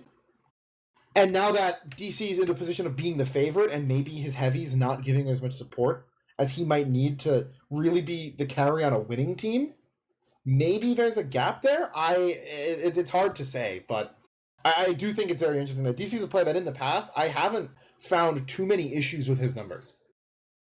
And that they're showing up now is a little bit of cause for concern for Froggieland, but also when you look at the combo situation, because Moose really hasn't been playing the best either. Yeah, a lot of deaths from Moose to things that probably shouldn't happen. Snipers being in sight lines, the back-to-back drops, which again are a lot of the part Medic's fault. And just like a bunch of other random things that happen, like being too far forward on third that one round, right? And they got killed by regress that allowed somebody help to win round 2. So yeah, like there's a lot of improvement to be made across Froggieland, and we generally saw a lot of high-level play from everybody on Somebody Help, right? Like it makes sense to me that they won that map. So what we need to see here on Vigil, because our next map is Vigil. We have the thing on the screen for you as the overlay. This is Somebody Help's pick. They were confident enough to choose this over Swiftwater, Asheville, which we actually saw them be not a bad Asheville team in the past, and Product. Product makes sense. Swiftwater and Asheville, you gotta wonder, they took this over it, right?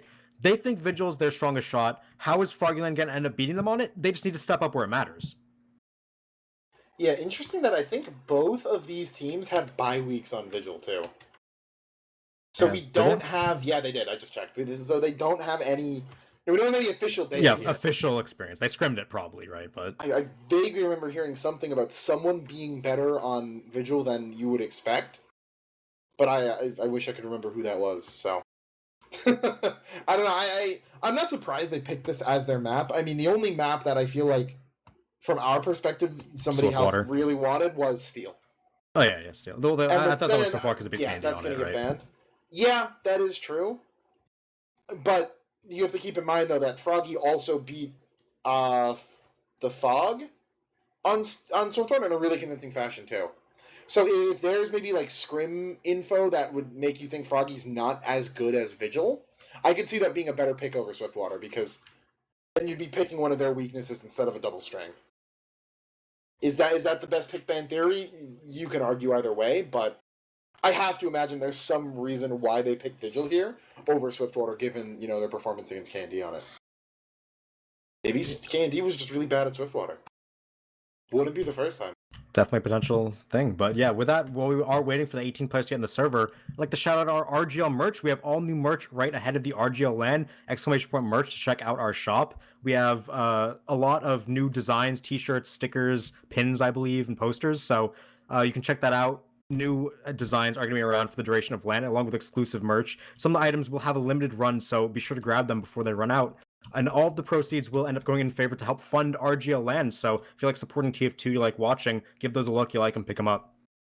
Yeah, and also going on beyond that, there will be goals, you know, rewards and stretch goals. So depending on what type of, you know, merch you buy from the LAN, some of the stickers, some of the t-shirts, you get assists. And out there somewhere, I think in the article that was posted on RGL, there's a list of what things you can get, including signed weapons, and other neat goodies. And on top of that, there's stretch goals.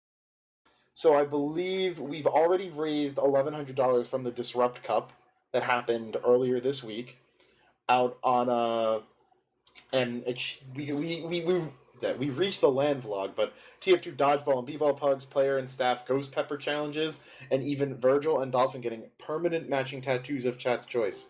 I heard actually that was going to be limited to sea creatures. Matching sea creature tattoos? Well then, Yes. like, you have to make it not be a dolphin if we reach that. Because that's sacrilege. What animal is a dolphin's mortal enemy? Aren't they, like, the top of the food chain in the ocean? At least, like, close? Don't they, like, fight with killer sharks whales? Don't they, like, fight with sharks or something? They're smarter than sharks. Oh, I'm not saying they're not, but sharks are also massive animals evolved to kill. So maybe strength, brawn versus might be a brain skill kind of, matchup. Who knows? Yeah. Dolphins got to have some really sick. The cameraman dolphin, not the species, needs to have some really good, underwater mobility to jam that bottlenose into the shark's gills. Yep, and with that plug, that successful plug coming out from us. Dolphin MGE is a stretch goal? Maybe. I'm not sure if Dolphin would be pleased about that one, but the round is started. We're into Vigil here, so with that successful plug and banter out of the way, high five, by the way, we're getting into it. That was really good. It's going to be somebody help here on defense and Froggieland on offense. Dolphin's asking if there's a player named Shark. My mind's telling me there's not, but we can definitely crowdsource that. So chat, if you know anyone named Shark that would 1v1 Dolphin in a swimming pool, then let us know. Pool. Alright, so Crit Sticky is now out here for somebody help, the insecurity stickies as you like to call them. Yep, yeah. There's absolutely no downside to doing it other than the fact that as a medic, I'm lazy and way too lazy to switch on to crits, run out, wrangle my scout who will inevitably not take me back to spawn in time, and then I get back into first with like 80% Uber, which is probably fine, but I really don't like that. Why would you put the crit stickies down when you could instead just tell your demo man he's insecure for needing them? True. And that the gates have dropped, so we'll see. And they do get Yate! Insecurity secured! Oh, first blood. Yeah, an early push out here coming from Froggieland. They want to clear out the side tunnel. Micah is cloaked here, so he's calling out all of it. Forward. Oh, close encounter with the spy kind. They almost just got matadored around that rock, playing really far forward. Almost came back to bite him, but will escape out. Lots of flank pressure here, though. 5 players loading up on players. Flank. Yeah, they just heard out that Soldier. Sunny doesn't get to charge much banner, and Arbiter, big SVS one timeless, although does get traded back by a clutch flare by Cookie. So with that, the team with the sniper, both will be up in time. Micah calling all this out, obviously, from the back line. So first push coming out, going to be a very fast time. No obstacles really stood in their way, so we'll have to see where they decide to take this. If they want to do the hill double push, or if they want to go side tunnel. Yeah, I mean, Vigil doesn't really get started, unlike Upward, doesn't really get started until second. Ginseng super oh my early God, through the tunnel. Fire caught out, but here come in the sacks coming over the top. Caboose gonna go down, but it looks like that will be it. The Shout out to gun's this still gun alive. by Exa, by the way. Ooh, yeah. He put it far back on the rock to bait in, and Pajaro tried decloaking on it. Exa was staring at him the entire time. And wait, Moose just dropped to Micah! Micah's in spawn with the revolver and got the 3-shot onto Moose, so massive play there by Micah to give his team a massive advantage. So now, somebody help, they're standing tall here. Froggieland need to force onto this. They need to get the Uber. They need something. Yeah, that was like right when the track is about to reach the bend on first, just came in with a revolver. And I mean, if you're Moose, if you die there, it's an 8-second respawn. If you use an Uber, it's an 8-second Uber. No real change there. So you might as well hope he whiffs all the shots and just hold on to it. Pajaro gets the sap this time, and the gun goes down as a result. Arbiter, though, gonna die, as will Caboose. TK gonna get shotgun down by Emily in the front line as Blake drops now! Rockets from Poseidon gonna get that counter drop for his team. There are more players alive for somebody help, though, so they'll be able to retain control for just a while, but now, hands on the other, the boots is on the other foot, whatever they say. Now Moose with the Uber ad. Yeah, I'm surprised because Poseidon came in absolutely from orbit, but didn't kill Blake with that. Landed, like, you know, readjusted, and just shot a rock or two at him, and he dropped to that. So, that's the 5th drop of the match. A lot of Meds not having it. As now jumping for Poseidon, going to secure some space. Defensive banner out from Sunny's going to be very clutch. Pajaro goes for the stab, doesn't hit onto May, as now the banner is making all these players very tanky. Poseidon going to end up dying, as will Ginseng. So this good banner will help them stabilize. This time they do get the Uber Force, though, from Moose. They're going to be able to pop this one out and get space, though, for Froggieland.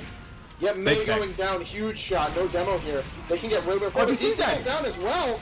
Good air blast from Cookie, might be able to salvage this. It's just 3 and TK, and yeah, it saw him for a long time.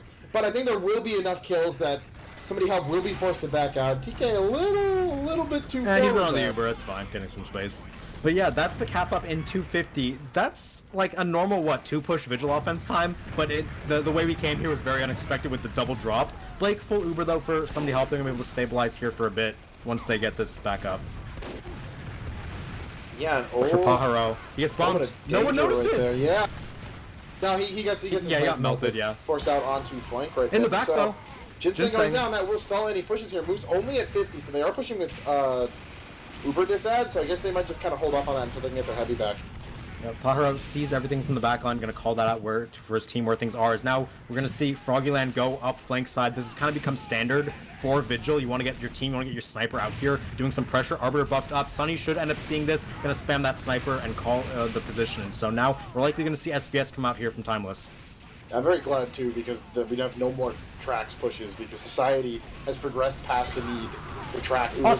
Coming in, finds Timeless. Ginseng gonna go down again, but Emily as well. Uber coming in right here, and they will find TK on flank. Yeah, good flash onto Caboose, keeping him up on flank. Gonna force Poseidon back as well. Arbiter's still up though, doing a lot of work. It's a headshot, forces people to back up, as now finally he's getting pressured by Caboose. Keeping that heavy alive means you can do that pressure on the flank side. They need someone to jump it though, as Arbiter is still not contested by anyone but a heavy spamming from long ranges. Ginseng very close up, going to get air blasted back down the hill by Cookie, as Timeless back up and scoping it, takes down Gate, but Arbiter wins that SVS out for his team. Yeah, and the cart is up the hill right there. Ginseng able to get it up, stays alive and goes down. Caboose trying to block it, will get forced back. That spawn gate open just long enough, but May does not bandy bind in time and goes down in the spawn door. So no demo, and TK and DC are already in last. Yep, Emily gets out with 1 HP. We'll be able to get an arrow from her medic probably. Cookie now doing some job denying damage, denying spam. Emily runs right in, but Micah, big backstab, denying Moose his life. Gonna be able to get that full heal advantage and Uber advantage for Sunny help. They're gonna be able to retake this as well, as a 2K from Sunny takes on Arbiter and Ginseng. So now they can post up here on defense. Yeah, and that dying to get the sniper there to give your team more room to get out, perfectly good. Caboose looking, and Jake they just run in. Blake drops again. It's a dubstep concert in this match. Unprecedented amounts of drops here. Yeah, because Pajaro got a 2K in the backline at the end there. Now with like 5-man advantage, Froggieland are keen to push in here once they get their spawners. I wonder if Blake died right as he got that. I'm not sure. That just seems really the Caboose odd. is way too far forward. Yeah, both heavies really over-aggressing right now. Soldier over the top, 1 air blast, good job from TK denying the damage, but Rocket takes out Arbiter anyway. Damage. Yeah, the Timeless scoping damage from Sunny. Yeah, tons of damage. Timeless scopes onto Pajaro as well, so they'll be able to keep their players alive. But the big thing is the Uber ad here, 40% ad for Moose and Froggieland. So we'll see them have a fully advantaged push to try and get this one over the top. Yeah. As no, Timeless finds Moose crossing. How are you getting sniped when pushing like offense on Vigil and the sniper's far back. Like no one's calling the sniper. Like what's happening here? That's a really bad death. I think Timeless just ran up tracks and went for a quick scope right as Moose was crossing. Can't believe no one's calling that. Like no one's calling for your meds cross. They're gonna get aggressive on defensive right here. Try and force something. Michael will go down, but Paharo and TK will be sacrificed for it. Demo Man gets some damage. Go down. Yeah, DC gets a lot. I really love that play. Yeah, I've seen so many Vigil blast pushes work out because the med dies and everyone just says, okay, I might as well walk forward, which they won't do when their med's up, but they do without heals and they just win the point anyway. Yep, that said, now Moose back up. Nothing too bad happened for Somebody Help. They only lost the NG and Centric, so X are going to be building that one up again. Timeless, though, losing that SVS, Arbiter dominating his opposition, and Emily dead as well. Means there's a lot of time here for Froggieland to push with Ad. They're going to push the window here. Sniped off of card. 3 great sticks. Moose is dead again to Micah. Micah finds free Moose Uber. again. Free Uber, yep. Going to use that. Try to get as many frags as they can. Caboose does go down, but all of the other kills going in favor of Somebody Help, and Moose just needs to stay alive. Yeah, Micah in the backline gets DC as well, going ham. Like, Moose has so many bad deaths here. Like, you're standing on the high ground, your entire team's on low ground, you have to spy check for yourself there. No one's gonna spy check but you. You have to do it. That's just on Moose. Yeah, really just not good looks right here, because the first 3 points went so well, and all that momentum comes crashing down, as we're probably nearing 7 minutes already here. Yeah, and at this point, it's going to be a slower than average Vigil time. Paharo coming in the flank, wants to get a sap on the Sentry gun, but I believe he got bumped by Emily there, so not able to get in. Poseidon is going with them, and DC's there as well, so the entire offensive combo going to look to go offense or defensive right here once again onto the high ground. They don't have Uber quite yet, though, but they want to get in dry. Moose might have another tragic death here, depending on how far forward he walks. I think he's going to start coming in. Ginseng caught out. Both heavies trade, which is definitely better for the offense. Their May goes down as well. Where are they going to Uber? They are. He's taking a sniper right now. Blake needs to use just to get kills. Yeah, save Emily. Save Emily at least. Okay, they're going to use out. They do get the counterforce Uber as Blake took a lot of damage from Cookie on the side. Can they get out of spawn though for Somebody Help as the cart is now cresting the top of the hill? Yeah, for Froggieland. Someone has to get onto it. Pyro, Cookie, Air Blast, jump onto it. Big work denying space from Cookie. They're going to get players onto the cart. Caboose is here. May doing a lot of damage as well, but counter heavy out. Ginseng is enough to cap this one up, and that's going to be 820 for Froggieland. It could have been worse. It could have been a lot better, but that's their time. This feels oddly reminiscent of the first half of Upward, which was an 8-minute time off of some really good and really bad plays from both teams. Moose cannot die that much. He had, like, what, 4 or 5 deaths in a half? They're in one round, one push round. I'll check the logs momentarily and report back. At least, like, 3 to pick classes. I remember he got sniped on second as well, or, like, he got killed on second by something, so it's minimum 4. I'm pretty sure it's 5, if not 6. It's 4. Is it not 5? It's only 4. There was the drop on second. On second, yeah, the drop on second. And then the 2 spies and the snipe. And then 2 spies and the snipe on last. It just felt like a lot more because 3 of those deaths came in a 2-minute period. Yeah.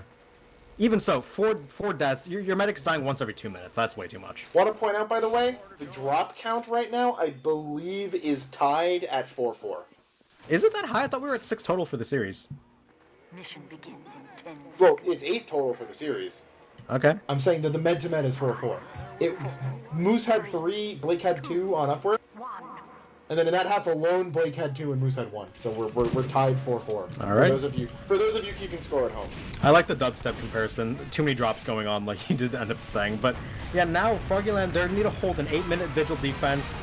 This is Somebody Help's pick, so they are confident in it. We'll see if they can go through on this one and get their, I'd say, expected victory at this point. Like, if you were betting, you'd say Somebody Help could do this, but, you know, things can turn. Maybe Froggieland comes out with a very strong defense. Maybe Froggieland hard holds them on first. Who knows? Michael only got lit on fire, so they know he's there. Maybe Blake never gets an Uber again for the rest of his life. Yeah, Mike is going to get checked by TK here. Yeah, Mike is not going to be able to do anything. He just takes his death like a man. No drops on Moose this time. Yep, and we'll see what they want to do. First gets capped up, a bit of time off the clock, 7:30 through 3 is what they need to take this first half. As Paharo is, again, in the backline calling out all the rotations. Do they want to go tunnel or do they just want to push uphill? They might do the thing where you buff all your players through exit tunnel. We saw Froggieland, they took a very aggressive early stance through main tunnel. Yeah, I don't think it worked, though. Yeah, they end up getting the gun thanks to a second sap from Paharo. But yeah, they will do the same thing. Emily just gets demolished out of the tunnel. Yeah, Sunny as well, going to the top. Universe. Caboose, though, unloads a lot of money's worth of minigun bullets into that gun and takes it down. So that's their sack. they wanted to just get out there, get what they could. They got the gun, and the rest of the players are back into the spawn door. So a gun is decent. It's not anything decisive. So we'll see how now the Uber exchange goes. I watch Sunny's jump, and I'm like, this man's about to do Poseidon's jump, I'm like, this man's about to do so much damage, that he gets exiled to the depths of Melchior 7. Oh my, what an air blast.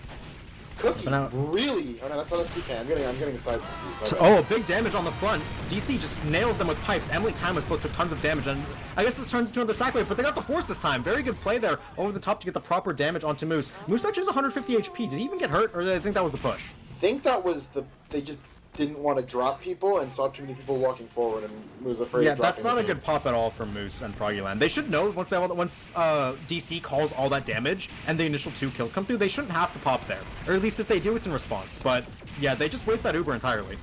Yeah, but I mean, add acquires for somebody helping me now. It remains to see what they'll do with it.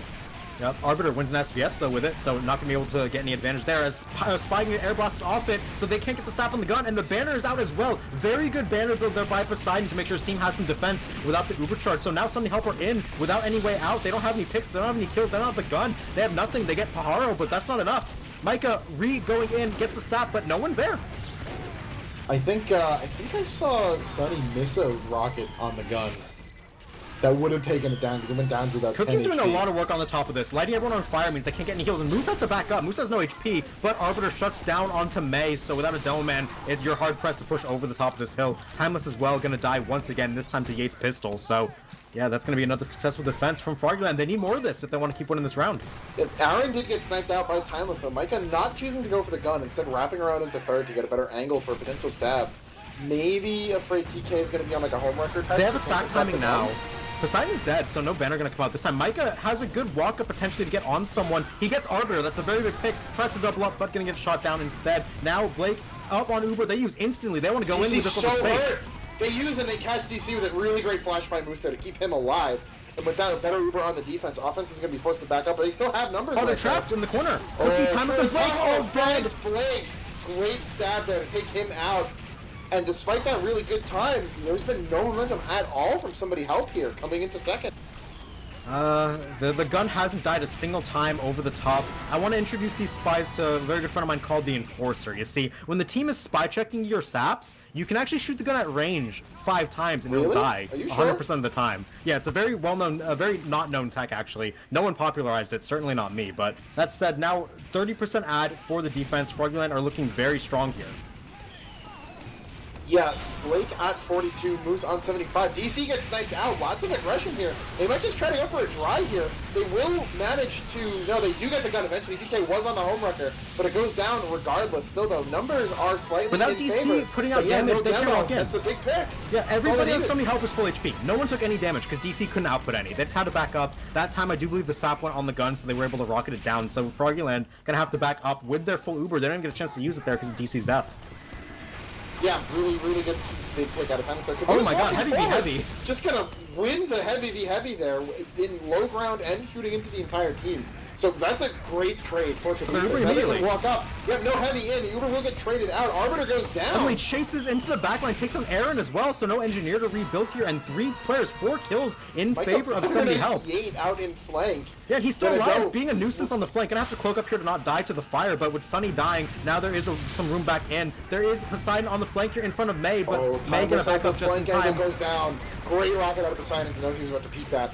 Take him out before anything. The boost gets dropped on, and yeah, he's gonna die in the front lines. Emily as well gonna drop with May. Good headshot from Arbiter on his respawn, so they are gonna be able to retake space for Froggieland's defense. Both meds about the same Uber percentage and 3 minutes left on the clock. This is very doable for both sides here. Nothing's decided yet, as I did hear a dead ringer there from Pajaro.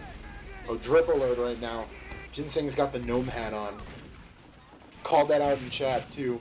Said that things were getting serious and they're putting the gnome hat on. 75% for both teams. Pajaro's in a very, very good spot here. If no one checks him, he can find a stab on anyone who pushes forward. Exa dies early, though, so no cart pusher going to be alive. Cart's actually moving backwards right now. They need to get on the push fast, but they're going to lose Sunny as well. Pick onto Ginseng will help neutralize things a bit, and they're going to find Pajaro as well if he can get chased down by Emily. They're going to get Yate as well. Pajaro will escape at the cost of his life, as now Ubers are in. Yeah, there was a sack play there to get the pick onto the heavy mainly. Sunny jumped in with Micah. Not too much happening in the Ubers. Poseidon, though, going to find Timeless again. TK gets a little too forward and overextends, but does deny the bulk of that Uber. Still though, 9v6 temporarily. You need Mike to is see in the somebody back. help He's get gonna in sap right the now. gun too. The gun's gonna go down here. Oh, he gets checked. Can't get the sapper. He does. Gun should go down. Anyone can shoot at it a bit. Arbiter goes down as with the sentry gun. Big 2 kills from Gate onto Micah and Sunny to deny that flank, but without a gun, without enough players forward, that's going to be a cap for somebody help here. Again, Ubers are close to even, a minute 45. That's about 2 chances for help to get this one over the top. Yeah, it's gonna come down to the wire here though, because this is a lot compared to the 5 minutes or so that we saw Froggieland have. But oh, they're dying. Gonna drop down. That's a little too aggressive right there for a minute and a half still left. I think they really wanted Blake, but they're not gonna find him. The Ubers are even here, and it looks like somebody help does not want to risk having Blake die here.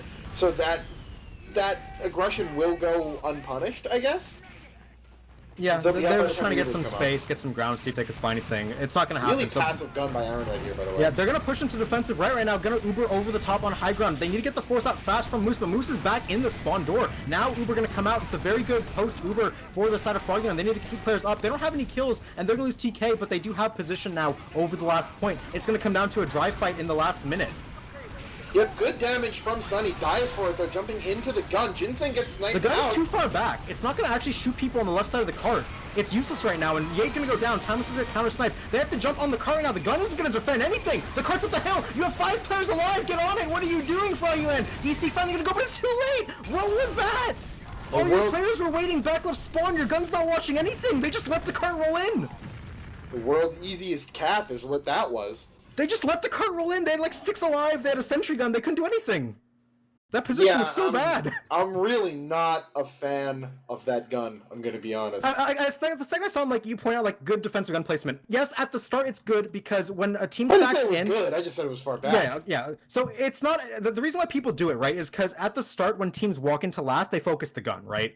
So if you're able to bait out aggression on the sentry gun and then move it forward, it's very good. But if that thing just sits in your spawn door, that's not going to do anything.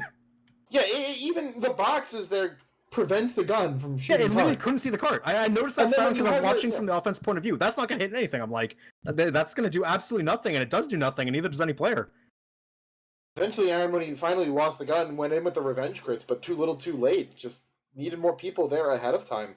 And on top of that, that dry push that somebody helped us does not work if there's an alive gun on the box. Yeah, because no one can kill it. It just gets wrangled. The demo has to waste 8 stickies on it, and then DC just rolls everybody. That's how it works. But instead, there's nothing to shoot at, nothing to bait damage, and they all just die. They die, like 3 died, and they can't go to the cart because they're all just back in their spawn. And after taking the first half of Upward, somebody help us win 3 halves in a row here and are on match point. Yeah, if one more half goes in favor of somebody help, that's going to be an early curtain to this match. A match that very easily, from what we've seen, could go to 9 halves. It could be over like that. Froggieland need to come back and make something work. Logs are up on your screen. I've been looking at them in the meantime. Arbiter is still popping off. Like, Arbiter is doing a lot of work, and DC actually stepped up massively on this map. He's very clearly better at this map in comparison to Upward, right? So that's nice to see.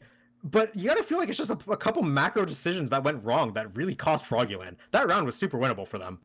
I'd say they're even in winning position coming into last. You have to defend a single push. You don't lose any players in the Uber trade. All you have to do is defend dry for 45 seconds, and they just let the cart roll in. I'd say that's a throw.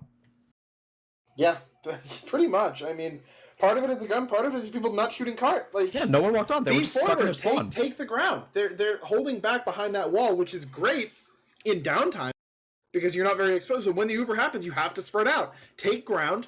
You know, one of my favorite plays on Vigil last is if they're pushing tracks really hard, you take the defense combo, you rotate into flank, and you gain that high ground. So then you can shoot down on cart. You have ways to flank the cart. Really solid. Froggieland just stayed at their spawn, and we're like, no, you can take that ground. We don't need it. Froggieland just lost that round when Moose didn't die a single time. Their medic was up the entire round, or that entire defense, because Moose had 4 deaths from the first half, right? No more than 4 on the logs here. So yeah, Moose didn't die a single time on defense, and they still couldn't win. That's the opposite of Micah's 3-drop performance. Yeah, 3 drops and win, 0 deaths, lose. Clearly the solution here is your medic needs to int. Yeah, Moose should just stop spy checking. I think this post sponsored by Michael Lele. Yeah, we'll see if he can get that one through the sponsors on the next round. But yes, Froggieland have to do something here because they're 1 round away from going from potential first seed to in 2 weeks being on the brink of 4th place for the season. And it would all be done by the same team. Yeah. They're arch nemesis. The Froggieland versus Somebody Help. Both their icons are frogs, I just noticed, by the way. So it's a battle of the amphibians tonight. Yes. And Somebody Help are coming out on top. I do want to point out, too, that I think one of the word for word, one of us, probably me, said that, like, oh, well, we should cast 4500 versus Fog, because even if Somebody Help wins on Steel, there's no way they can beat Froggieland in a BO3. And that take is looking for K&D, I understand. For Froggieland, Well, I mean, but at this point, you have to keep in mind, this was before we saw them lose on Steel. They've beaten every team so far. Yeah, I mean, granted, right? They had the double bye week, didn't they? So they had a lot of time where they weren't playing the game. And like one of the bye week teams was K&D, wasn't it? Yeah, I think Froggy went 4-0, had 2 bye weeks, and then lost. Yeah, and then lost, right? So if you count like that, right? They haven't won a match in 5 weeks because of the 4th of July break. That's a long time to go without win. They simply lost the taste. Maybe. I mean, they'll have to get the taste back quickly if they don't want to be knocked down to lower bracket. Yeah, and I mean, the upside of the season that anyone can win. The downside is that anyone can lose. Froggieland, after week 4, seeing K&D die, are like, we've got an easy ride to grand finals, and it has been anything but for them. Yeah, it's very clearly disappearing. Yeah, like the things we talked about on Upward that needed to happen for Froggieland to like come strong after Upward happened, right? We needed to see players who weren't stepping up step up, and we saw DC have a much better half. We saw Arbiter get back to his winning ways. At one point, he was dominating Timeless, right? So they very clearly have that in their back pocket. This is Somebody Help's map pick, so you would expect them to know how to play the map better. You just assume they have more practice and more confident on it. If you're Froggieland, you have to pull something out. Hopefully you scrimmed this map enough, you worked on the map enough in case it were to be picked, that you have something for it. Because, again, they could have won that round. If they just have a more consistent performance and they don't throw at the very end, that round is theirs. Yeah, absolutely. So as we're running up here, Zeg, who, I want to ask you, is going to be the linchpin of this round? Either, the player who makes it, not necessarily like the best statistical performance, right? Who's either going to be the reason why the winning team wins, or the player on the losing team that's kind of the straw that broke the camel's back here? I'm really, really looking at defensive soldiers here. Because we've seen Banner be such an important thing, and whenever a team doesn't have Banner in post, they actually just can't, win. They can't get as much space as they want to.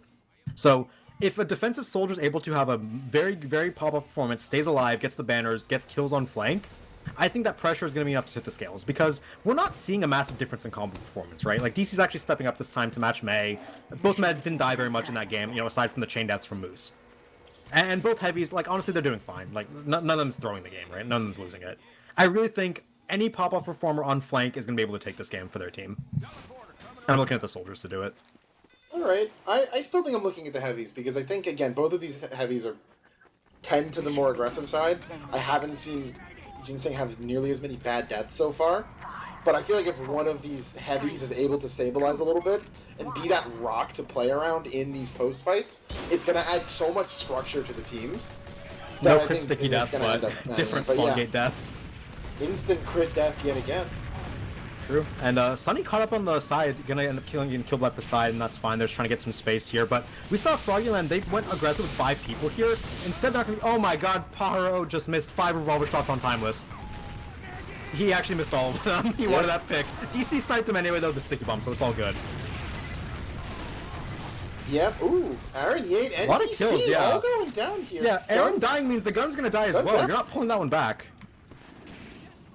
Somebody helped displace that same kind of blaze. Granted, we saw them really stall out on second last half. Yeah. But if they can display some of that same kind of blazing instinct we saw in that third upward third, half, things can go faster, but all the spawners are going to be back up. The gun... Where's the gun? It died, because the engineer died, so... Okay, he's building it in spawn. Yeah, he's rebuilding it. It should be out there in time, as long as things don't go down. They're going now! Offensive banner! Yeah, Ginseng is dead!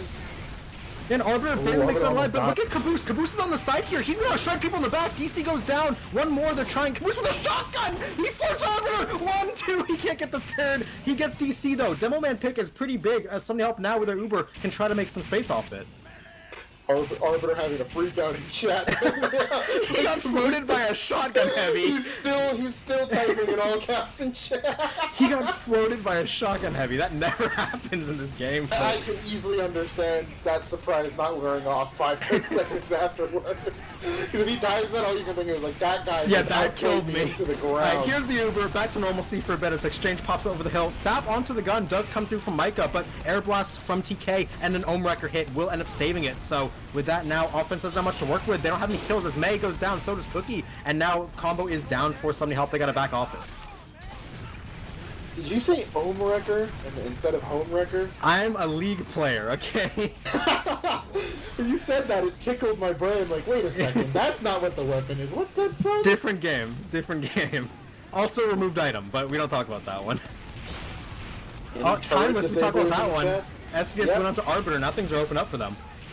Yeah, and Emily gonna launch forward a bit here, as without that sniper, they can really walk forward here. A lot of the times the key is just taking it wide. DC getting hit up pretty low right now. Poseidon goes down as well, so it's 2 jets for him on defense. Not gonna see any damage. Get this gun down. Emily on the roof trying to get some damage, but Blake gets wrangled out by Aaron. Yeah, they need the kills. Gets forced out because it's free now. So all they Emily's going have to for do kills is onto back. Aaron, not able to hit the scattergun shot. So Gun and the Engineer alive here for Froggieland. They're keeping players up. They got that Uber, like you said, that Wrangler onto Blake was big. They need the pick on the gun. Please, if you can't sap it, just enforcer it, Micah. I beg you. No. You can do it safely from the defensive side spawn. Trust me, no one will kill you while you're doing it. Actually, he can't from the spawn No, he side. can if he goes deeper, right into like where the offense pushes on third. He can. There's a straight sight line onto it. I see it. Oh yeah, from back. Okay, yeah, I see what you mean. The place I'm normally used to is like the Yeah, area. the one. I made spawn. that one. This one's new. But that said, now a lot of aggression coming out. They're getting the kill onto Timeless. Poseidon will be traded though, so no defensive banner coming out. And Ginseng is well going to die. So without a soldier and heavy, there's actually room for the spawners of Summoning Help to get in here. Pajaro's calling it out, and Cookie does get stabbed. So now it's May in. Pajaro doesn't get the stab onto May that he wanted desperately. So now they have to back up. DC is alone here on the front line against Emily, taking some damage but trying to dish some back out. Now offense, Summoning Help is taking space. They force the Uber out. Yeah, that's exactly what they need, and Blake doesn't have to use either. No, they will go right back in. It's free now. You go. Really super deep kite. They're just gonna have to give this up. DC leaving out to third. Yep, May gets sniped, so no chase gonna come in, but second gonna be secured here for somebody help. And that's a good result for Froggieland, right? They held up when they kind of crumbled to the second push in the second half by a bit faster. 4 minutes through 2. Yikes. That's a very good start for Froggieland. Yeah, that's a lot slower than you'd like to see from somebody help right here. But again, you get second and third. We saw them hold for 8 minutes before. So that's kind of the benchmark that they're going to look to beat here as well. So all they need to do is walk forward and just hope that third and last go better than second did. Yeah, Micah goes down early, but they do have Sunny in the backlines early as well. Going to be looking to make some space, but Poseidon over the top takes down Timeless as well. So now no sniper going to be up for somebody help. They're going to have to be very wary of Arbiter's sightline here. He's staring right at them. That dot is on that wooden wall, so they're going to back up for a bit and wait for their sniper. Yeah, I'm interested. Do you think it's worth it for Poseidon to die there for the sniper? Yeah, because it buys you time and space. If he doesn't have charge, right? If he has charge, no. Look at Micah in the back. Tries to go for the demo man pick, but whiffs that one as well. So Micah, another respawn timer. His level 3 gun is up and well. Wait, Uber's forced. Yep, Uber forced out. Blake gonna use as well. He's in really deep there, but it's just May. They will get Poseidon again. So really, Poseidon and Chain dying here. This team's not too much off worse for wear than them. Caboose getting arrow tanked up on cart right there. We'll get it up at least to the bottom of the hill. Emily sniped out on flank. Arbiter going to be the next one dead. Timeless now has full reign over flank to peek wider. You can get shots on the gun, takes down Both Aaron. engineers dead. Yeah, but with both engineers dead, gun should get taken out here the second it can. And Timeless doubling up onto DC after that big SBS win. So now the gate should be open for somebody help to walk up and take this third point. The 5th kill of the life onto Yate means that this point is secured for somebody help. Push it up and getting this one. 5:41. It's still a decent time. Like that third push was faster than it theoretically should have been. So it's still decent timeable for help. They're getting in deep into the spawns, jumping in. No kills finding their way this early, but they are going to get some damage. Force back up. May just taking the death. They're trying to get some kills, anything, but no one going to go down. Big damage off by Sunny. They're unable to finish off anyone though. Jumped into the spawn where Aaron was building his gun, got forced out, but went back into the other side and got more damage in. But again, not actually anything to be actioned off of, only gonna, inconvenience them for a couple seconds while he respawns. Time to start the Red Room peak. He took the red room peek onto the heavy platform. It's like Ginseng too. That defensive heavy down is going to be big if this Uber comes out quickly, which it looks like it will. They're taking it over to flank. Yep, Micah on the DR goes in the backline. Not going to be in position to stop the gun. It's going to get spammed down by sticky bombs as May going to unload quite a few into that. Micah will go down in the Uber. Meanwhile, the gun, the offensive gun goes down. The defensive gun is still very well and healthy here. Sunny. Yep, Poseidon going to get that battalion's back up. All this that's really not mattering. So no heals for somebody help. Tons of frags on both sides. But the health is in favor of somebody help, even if the numbers aren't. But that gun, Aaron learning, putting it on the box, listening to our sage advice of do what everyone else does. And that gun helps take out May. Enforcer! Micah did it! He's on the Enforcer. Poseidon, 6k. Zach, they're listening. They are listening to the cast. They're ghosting our stream. I can't believe them. But now with all those kills and the Uber back in their favor, Froggieland stabilizing once again here. This has the makings of being a good time for them. Remember, they pushed in 8 minutes or so. If they can get a 7.5, 8-minute defense, they're very happy with it. As now offense coming into the side. Pajaro is on the case, though, on Blake. Walking up. No one's going to turn and gets an easy backstab. Yeah, uncharacteristic from Blake there, getting killed by his slow spy walk up. Spoo. Yeah, Blake's nose must be a bit runny today, but stuffed up. Can't sniff them out. They're trying to sack on. They get the force. Yeah, that was a good sack. How many times does this happen, Zag? A med goes down and they just walk in through left and force an Uber out. Yeah, you have to take space if you're Froggieland there. Blake spent 12.8 seconds after spawning before healing. That could have been a almost 30% ad, but is instead dead even right here, as both men sitting on exactly 25. Yeah, it's not going to be too much of a thing because I doubt they could have actually gotten a full push off it without, the medic backing up the spawn and getting anyway, but a lot of damage being dealt through the red room aggression. We see DC as well as Ginseng pushing up. They do end up getting forced back, as now all 18 players are alive, 60% Uber for both meds, and offensive sentry gun being built up here by Exa. I really like this, because when everything's going on in the chaos, you can put the level 3 in the window, and it's very good for post. Poseidon going down means no defensive banner, though. Yeah, we saw him get that one battalion's out before, and it really helped stabilize their last defense, but gonna go down again and lose any of that charge he might have had. Haro's right in the thick of things. We'll get extinguished by Cookie. So deep in on flank, as is Sunny and Emily. They're gonna go. Find Ginseng, and Arbiter goes down. Gate goes down. Uber forced out. Blake used as well. There must have been an exchange going on that while I was watching flank, but Caboose is still stuck in on the flank side here. Poseidon gonna go down. Caboose still alive, shredding over the half wall. DC's dead.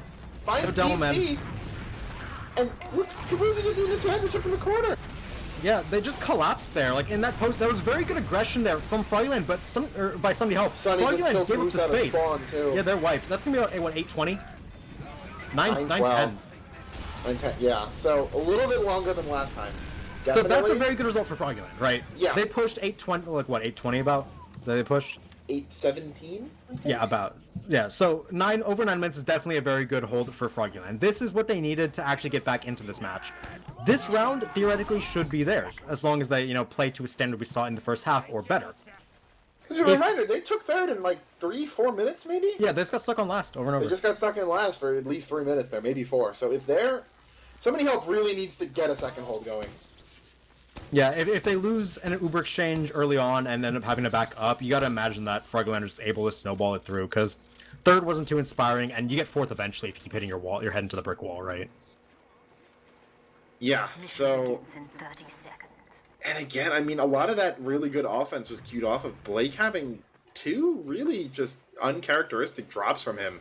That one on second in particular, Poseidon pulls off this crazy, high bomb that doesn't kill Blake. And he just lands in the middle of 8 people, and then shoots Blake twice when he drops. Maybe 6 at this point, but, you get the point. Yeah, you gotta imagine that without those drops happening, Froggieland will have a harder time.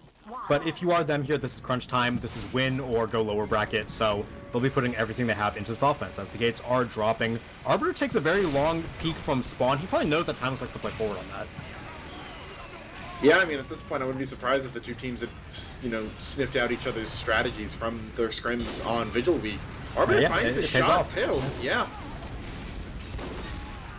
And so early sniper advantage, yeah. May gonna go down. That's not gonna be too bad because the offense has a lot of time to push, but it means that first will be as fast as possible. If they get people on it, don't ×1 when you're uncontested. Please, put 3 people!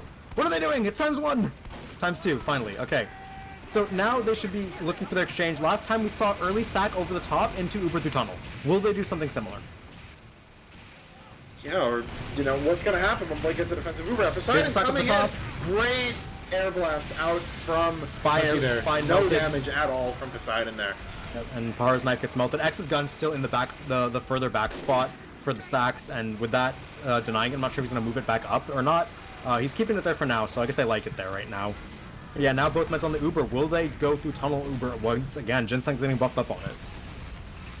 I like this trap on flank side, by the way, that Maze got put up right there, presumably for some Side tunnel Uber is about to come in. Arbiter's yeah. peeking. He wants to find anything, but Nope, gonna end up getting spammed back. Moves back up, they're on main. Yeah, main tunnel. Uber through. Paharo wants to get a sap on the gun, but Banner's out at the same time as Uber. That might be stacking it just a bit, but it's working. No one's gone down just yet for somebody to help. Meanwhile, Arbiter and Paharo aren't able to get anything on their pick class plays. So now it's an 8v9 in favor of the defense here. Banner runs out. Re-pushing here from Ginseng. He's gonna get caught out though and taken down. That was a little Aaron and Timeless. Oh, Timeless gets traded though. Yeah, that sniper pick could be big in the upcoming 20 seconds. Oh, they're on Arbiter though. Big bomb. Yeah, Arbiter gonna go down, but Poseidon back over, takes out Cookie, but more importantly, Blake goes down. Paharo Still on a 10-second sniffed spot. out. He can't stop the gun. It's too high, and the gun's not gonna stop. But everyone's dead. They got all the kills they needed. Caboose Emily drop in that post. So despite not getting the gun ever, that big pick at the end is gonna let them cap second in a very fast time. Yeah, Blake going down again. Poseidon able to get his man out on that hill as they're going back to third with 7 minutes left for third and last. Things, as you said, Froggy should be able to win this here, you would hope. Yep. Players going into the flank side. Micah is calling all this out. Barely avoided the spy check, so going to be able to keep his life for now. Meanwhile, Paharo not going to be so lucky. Gets killed on his decloak. Got his knife melted as well. So slight man add temporarily as now offensive sniper moving into that flank.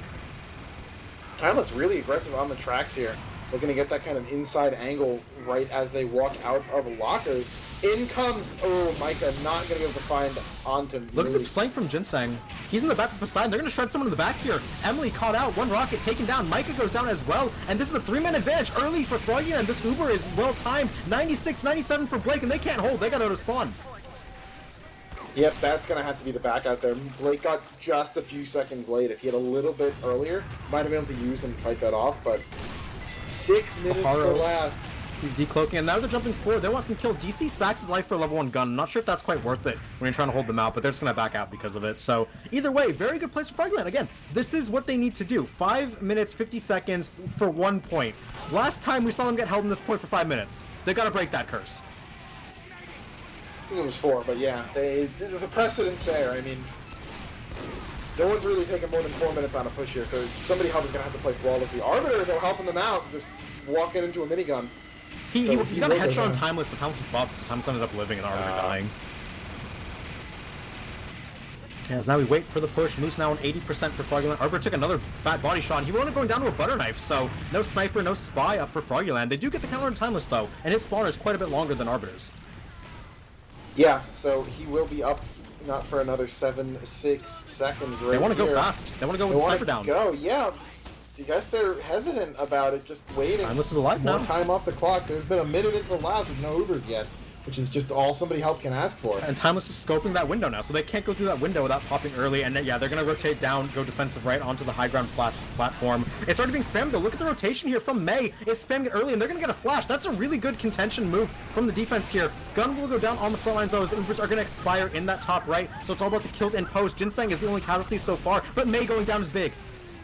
Yeah, so that is going to be really big not having that demo there. Oh, DC's dead, DC overextended. taken out, yeah, to be able to find him there.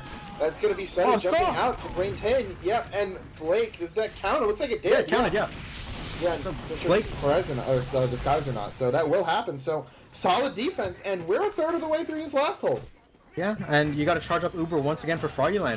You got to imagine, right? That didn't work. They went too slow. They waited for Thomas to be back up, and then they actually got met in top right. That doesn't happen often unless the defense has a hard read on you. So you got to imagine, like, if they're gonna do that again, maybe you can bait it out. We'll have to see if they end up doing that. But now Uber is up for the defense. They're gonna have to wait a bit longer for Moose.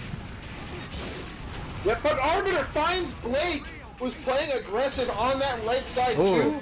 Cheap with the peaks, goes down. They will find DC to stall this push, but Moose still has, no one is even remotely near him. So unless Emily can toggle God mode and get that force out, It's a massive be a mistake full from ad Blake here. there to peek that sight line. You know you can't peek that. If you do it, the sniper will just body shot you 150 if he's just staring at it. So that's going to cost his team a lot. Will help be able to stabilize off it. We'll have to see. It's full Uber ad for Froggieland. This is the best chance they've had to take a round since the first half of Upward, and they open it big with the sniper on the main. Yep, Pahara will go down, so no sap on the gun, but it's probably not even going to be needed. They are shut back into their spawn. ×4 on the cart, going up. Caboose Look at looking Sunny to stem though. it out. He's in the back line, and so is Caboose walking up on the front side doing tons of damage. This is a full Uber ad push, and it's going wrong for Froggieland. They lose everybody. They only get Sunny. I think they thought somebody help was about to do what they did, which is back up into spawn and then not come back out to defend the cart. We saw But again, they did. Sunny Help's combo rotated top right, and they were fine there. They didn't even get pressured at all, and they got to flank behind because of it. Arbiter, though, is dominating onto Timeless, one off from that 4K in a row, and now Sniper adds still in the favor. Big kill onto Caboose there. No Sniper, no heavy for the defense means you're missing a lot of that HP pool. TK will be traded, as will Ginseng, so no heavy for either side. It's a 7v7 as X's gun gets shot down by the reliable Enforcer, and Uber forced out. They need to get some kills. Yeah, They're trying, they're preferably chasing onto down. Moose if they can. Emily needs to hit these shots, but Moose it's got the so sauce! Moose 30 HP, now He it's doesn't even have to Uber ad. force it to stay alive. Oh, that's so... If They forced it. Froggieland comes back to win this They just match, popped. but they lose 2 in on cart. Yeah, the before Uber's they out, by the even way. The get Uber's there. done. It's literally done. They use it to... What? How? No!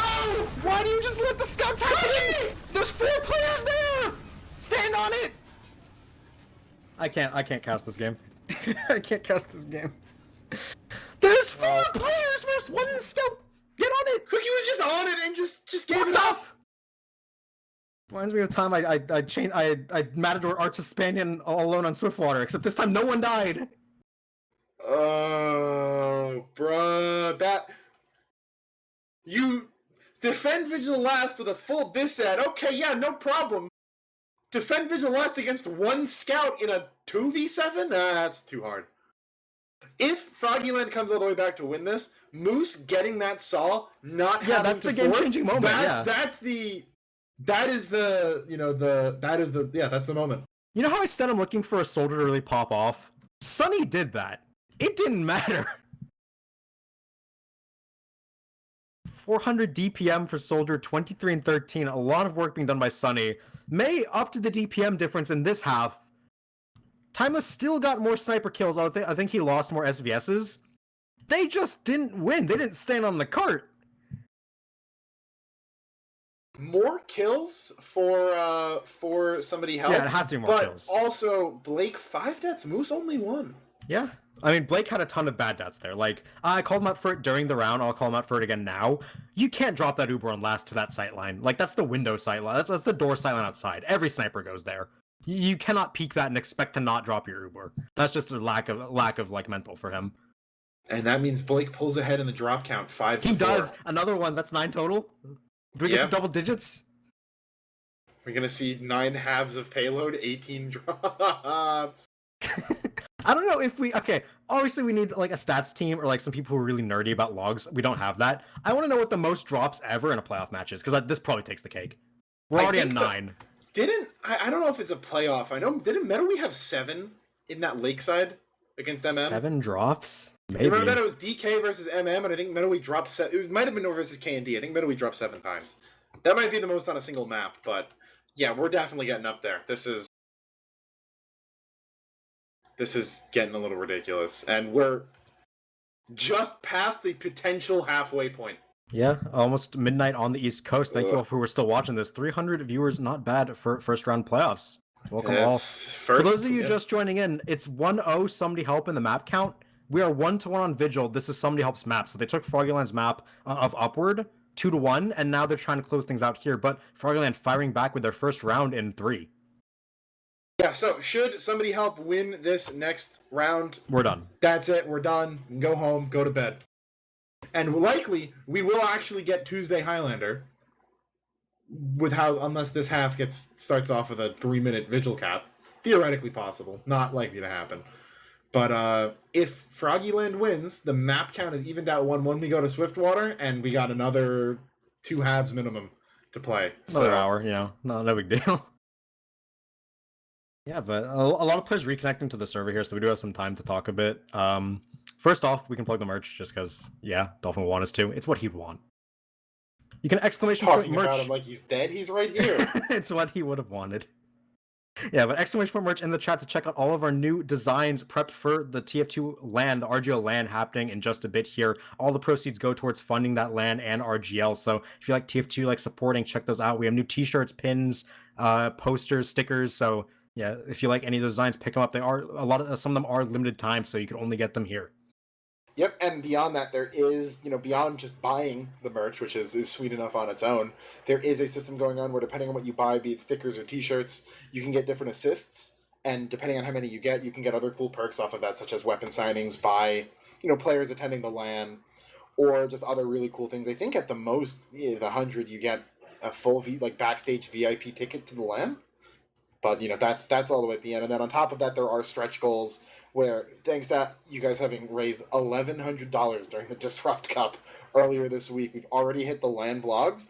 But there's also potentially going to be b-ball, pugs later on, a staff/player ghost pepper challenge, and at the end of it, chat will get to, if we reach the end, chat will get to pick I believe it's a sea creature for Virgil and Dolphin to get matching permanent tattoos of. So, for the low cost of your hard-earned dollars, you can ruin our cameraman's life, potentially. I'm sure he'll get in a place where he can hide it until he's out in the water where it matters. But yeah, again, exclamation merch, check out those designs. And with that, we have 18 players in the server again. Almost ready to get into it. A couple just going spectator for a second. But yeah, everyone's back in the server. 1-1 on Vigil here. Still do or die for Froggieland.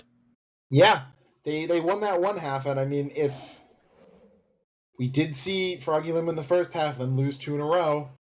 Yeah, who knows? Double reverse sweeps on opposing map picks. It'd be classic. That would be classic Highlander. Everyone thinks they're good on their own map until suddenly they're unable to play it. Nothing more Highlander than trading. And then we'd go to Swiftwater if that was the case, where both teams pull off a massive upset in their weeks, right? So, I don't even know what to expect at that point if we get there. I found a new duck spot. New duck spot where? This is important. On second. So, do you know where there's, the wall besides the point? The wall besides the point in second. Off the cliffside, right? Yeah, And there's that big yellow crane, there's a scout duck up there. Scout duck on the yellow crane? Yeah, it's in the white building. I see it. I've never seen one there before. Yeah, I see him there. I've never seen that duck either. Have we discovered all the ducks on this map? There was one somewhere. There's one out in the flank on last. So, right when you drop off the cliff on flank, not to the bottom level, to the middle level by Big Door. Inside that little room where the small help kit and medium ammo pack are, there's an NG duck watching the TV. I know about that one. I don't know about the duck watching the TV, yeah, but we are into it. Into the third half of Vigil. It's going to be midnight by the time we're done with this match, so Tuesday Highlander guaranteed. So with that, Froggieland, they need to make this one work. This time they will be starting out on offense here, so honestly, I feel like things are flipped. I feel like whereas in the first map, the offense team had a better start normally, I feel like this time the defense is just starting off better. Offense seems really hard on Vigil when teams aren't the best at pushing last, because they just get stuck. They just don't know what to do. They keep forcing over and over again, and then things stretch longer. And I feel like that urgency does come in handy on Vigil, whereas it might not on Upward. This sounds like a really great analysis you're doing that I'm not paying attention to. Found another duck. I found the scout one in the offense walk up into the window on second hill. Yep, yeah. So 2 scout ducks and an NG. So we still got one more, right? There are 2 scout ducks on second. Is that a prophecy? For what? Scout v scout? Really? Dolphin saying the first one disappeared? It did! 10 seconds. Oh, they changed when we readied up. Oh, yeah, okay. Reset. Yeah. The Phantom So Duck, we still where have to 2 go? more to find then. Alright, and Gate's about to drop. We have the Insecurity Stickies back out again for another run. Timeless, though, gonna get sniped out immediately, and TK traded, so 1 for 1, but that sniper pick will end up allowing Arbiter to take some space. Again, with the spawn angle, he just knows Timeless really well on this map. Can't keep getting away with it. Both of them, in this case. But now, the same offensive push from Froggieland just to clear out flank. Micah will end up going down. That's pretty big. Losing your spy means you can't call out any, rotations or bombs coming out for your team. Yes, you know they're coming, but knowing when is always nice. Yeah. Yeah, just Spy can come so much, especially because you don't always know where they're going to push, right? Knowing about whether or not they're going to go hill, or if they're looking to push main or side tunnel, having your Spy just cloaked up in the back on Cloak and Dagger, and you have to call which side they're leaning to, can be so valuable. But here comes in Ginseng, super aggro with the tunnel. They're getting aggressive onto the tunnel, yeah, very early on. Paharo in the backline stabs out Mei, very well timed from him, and the gun goes down as well, focused down by Ginseng, so not looking too hot. Are somebody helping here? Blake is very, very low, doesn't want to pop this Uber, would be disastrous if he did, and we'll get to the dispenser in time. Timeless is going to alleviate some pressure with an SVS win onto Arbiter, but they need to get these spawns and the gun back up. Very interesting there to take out X's Sonny's gun. dead, no banner. Yeah. X's gun that went down despite being in the passive spot back on the rock. Just got minigun down by Tomislav, focused it down in the middle of that sack. So with no banner from Sonny, post is a lot more up in the air as Uber now going to come through tunnel. Paharo gets a nice sap onto that gun up on the platform. So now Uber's out. TK is running back in the spawn, picks off Exa, and with Caboose dying, they're down 3 on Sonny Help's side. They gotta leave. Timeless. Yeah, TK just causing so much chaos in this back. Look at Paharo butter knifing. He's not going to find the stab he wants, but either way, that's going to be an easy second push for Froggieland. Yeah, somebody helped look so strong in that first half, and we just haven't seen it. Timeless picked off by DC on the jump forward. If they decide to aggro this, that could be an invaluable pick, but it looks like they're going to back up and just choose to play it still, giving Timeless time to respawn.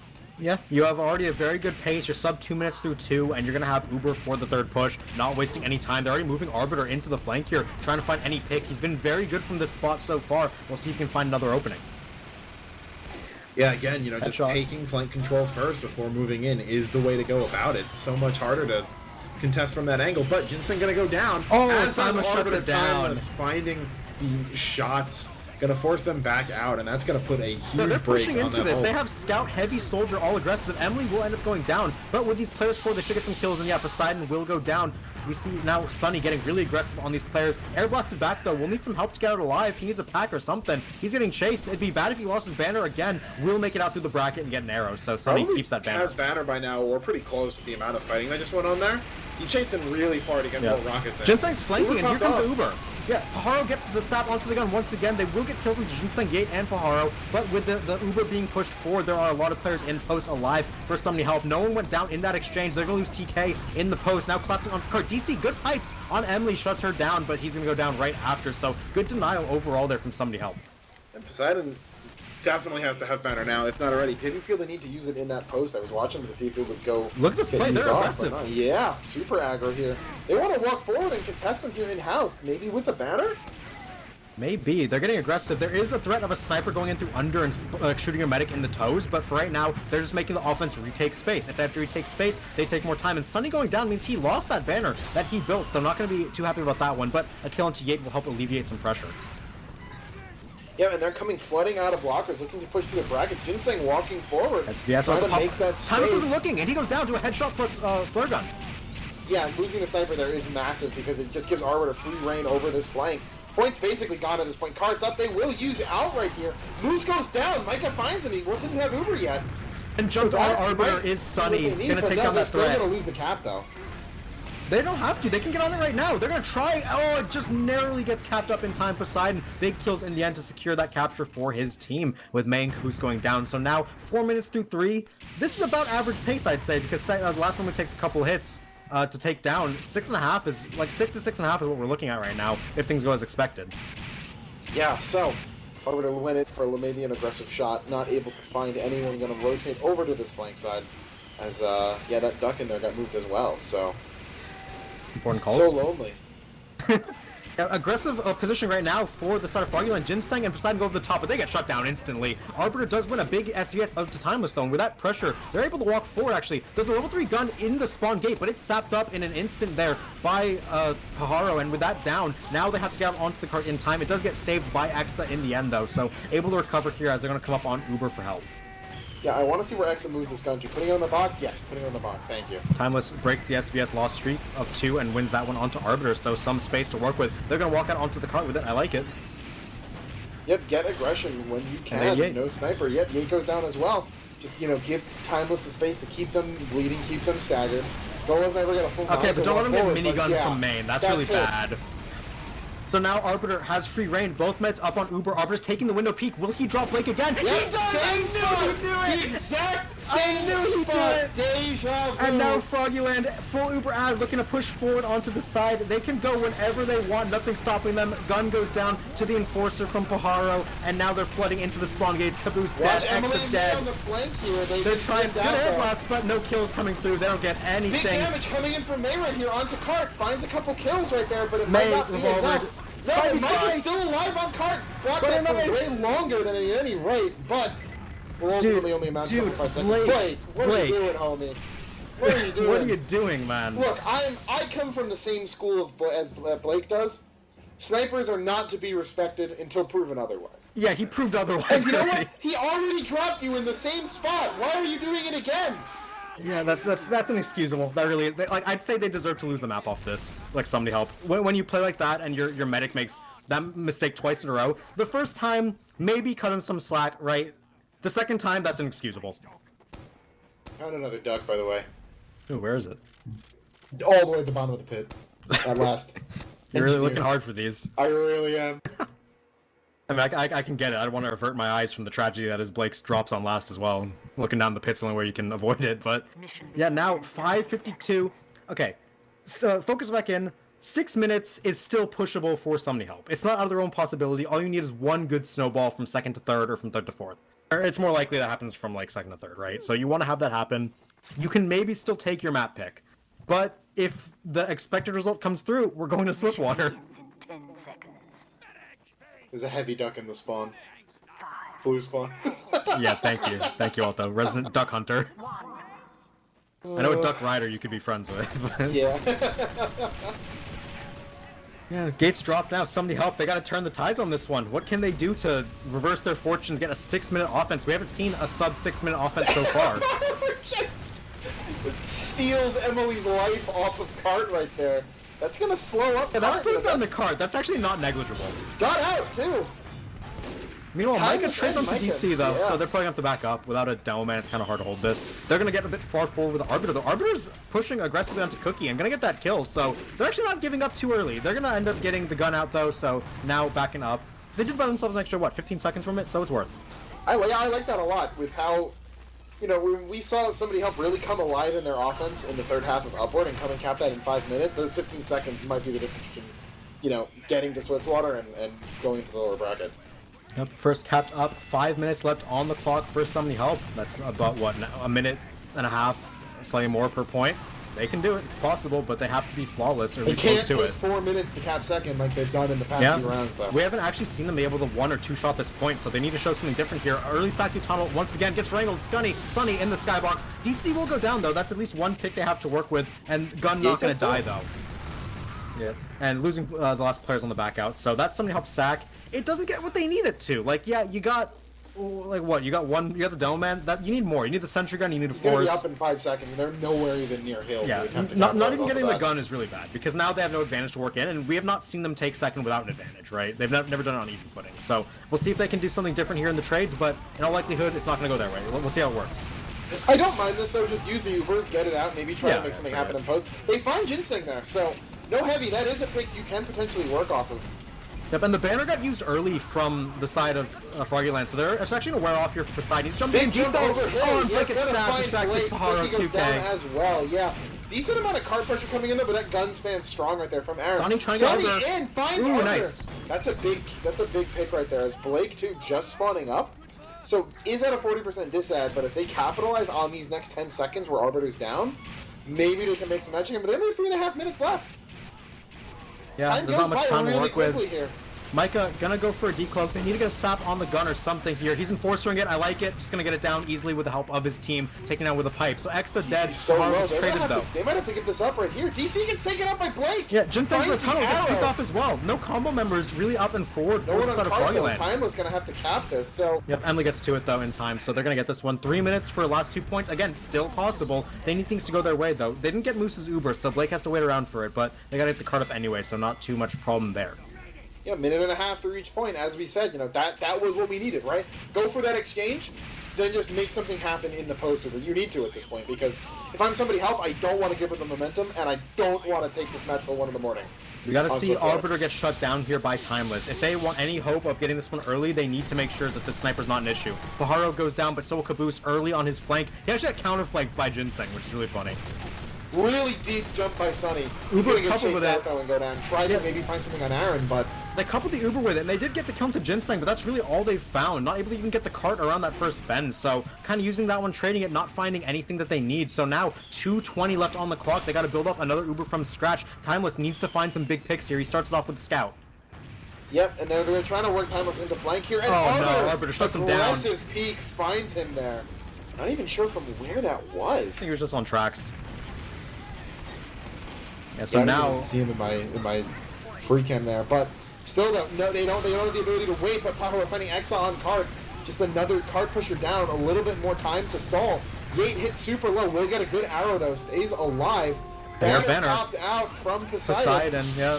Defensive banner's so big here, they can stall until they have Uber no matter what. They are getting damage onto Caboose, trying to take him out of brackets. He escapes with 1 HP. That's pretty big, but they need more. Again, 140 left on the clock. Somebody needs some help here to actually find some avenues in. But with Timeless losing another SVS and Micah going Uber down. used here, but Moose has and is just holding.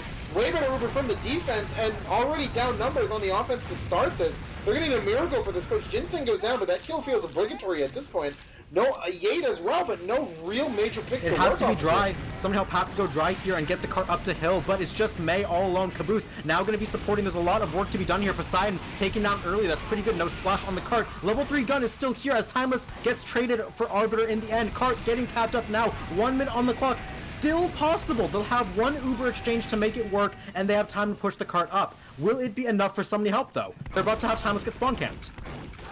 Oh, and he wins that! He wins it! That's big. Come on, hit your revolver shots, Pajaro, but he won't. So now, somebody help able to push the cart times 3ing it into the forward spawn. Micah early, gonna get revenge critted down by Aaron's Frontier Justice. So now, they gotta build this Uber, 40 seconds on the clock.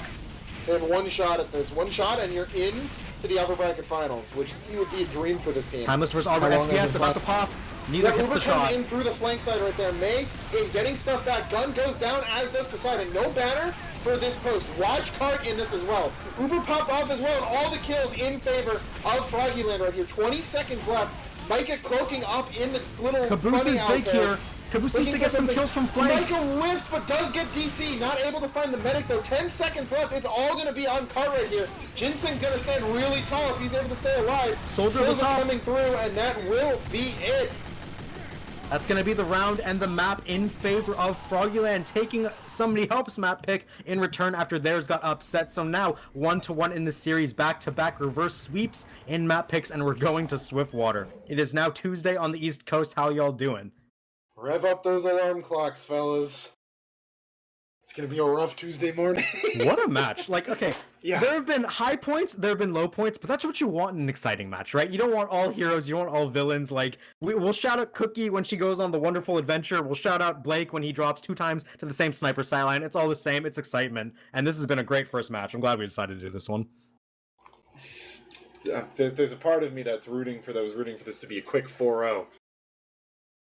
But Yeah, on you the don't other get these hand- often, right? Yeah, exactly. We can It's say good- that for grand so finals. it's when really it good only to it's happens. really good to enjoy these when we can. And it does look like on the other half, it was a overall 2-0 for 4500.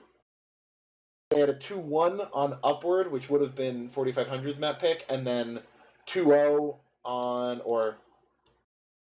map 1 was Asheville, which went 4-2. 4500 over the Fog, and then 2-1 on Upward. So close match.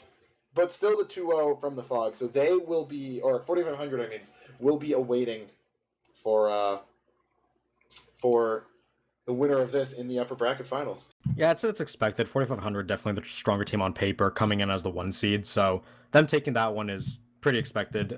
Loser faces the Fog. That's not an easy match. Yeah, no, as we said, nothing guaranteed in these playoffs. Sometimes it's like, okay, well, you know, if the loser of the 2v3 seed match can be pretty content knowing that they'll likely win that 4th place, not so. But as we've been going for more than 2 hours consecutively here, we are going to throw it to a quick ad break. So stick around. We got the exciting third map conclusion here to decide which team goes to the upper bracket finals. You won't want to miss it.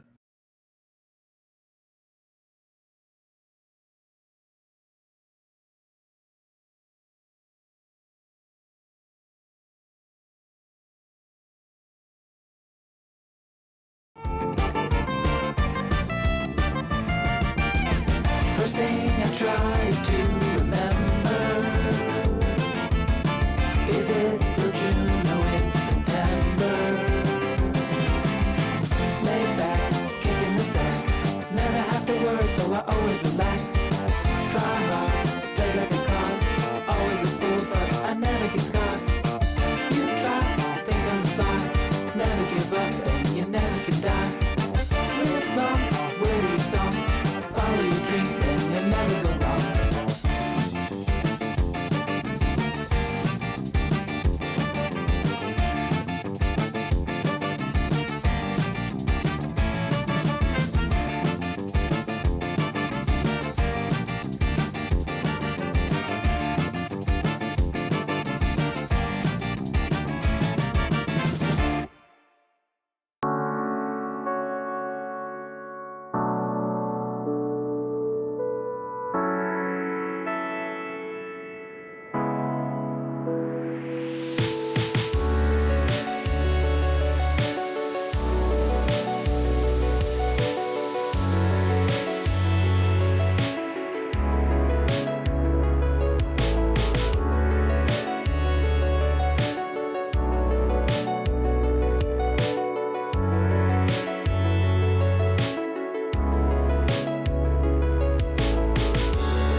All right, and welcome back, gamers and gamettes, to this RGLgg Invite Highlander playoffs match taking place between Froggieland.com and Somebody Help. We are 2 maps in, 2 hours in, and it has been an absolute barn burner of a match. Starting out on PL Upward, it was Froggieland's map pick where they took a decisive first half before Somebody Help stormed back to win 2 in a row. Then we swapped back over to Somebody Helps map, PL Vigil, where they also took a decisive first half before Froggieland stormed back to win 2 in a row. So everything is down on the table. We're on that final map. 6 halves of PL played, at least 2 more to go. Charting this to be a 1 a.m. finish at least, and winner of this gets into the upper bracket finals where they will be facing 4,500, guaranteed 3rd place and a piece of that sweet RGL prize pool.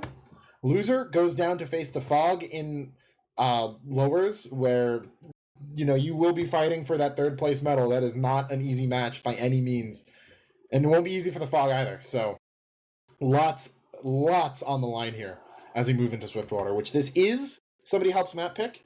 Or Froggieland's map pick. It's Froggieland, yeah, because they were upper seeds, so they got to choose Swiftwater here. Both teams are strong from what we've seen. One team upset 4,500 and one upset K&D in the regular season on this map, right?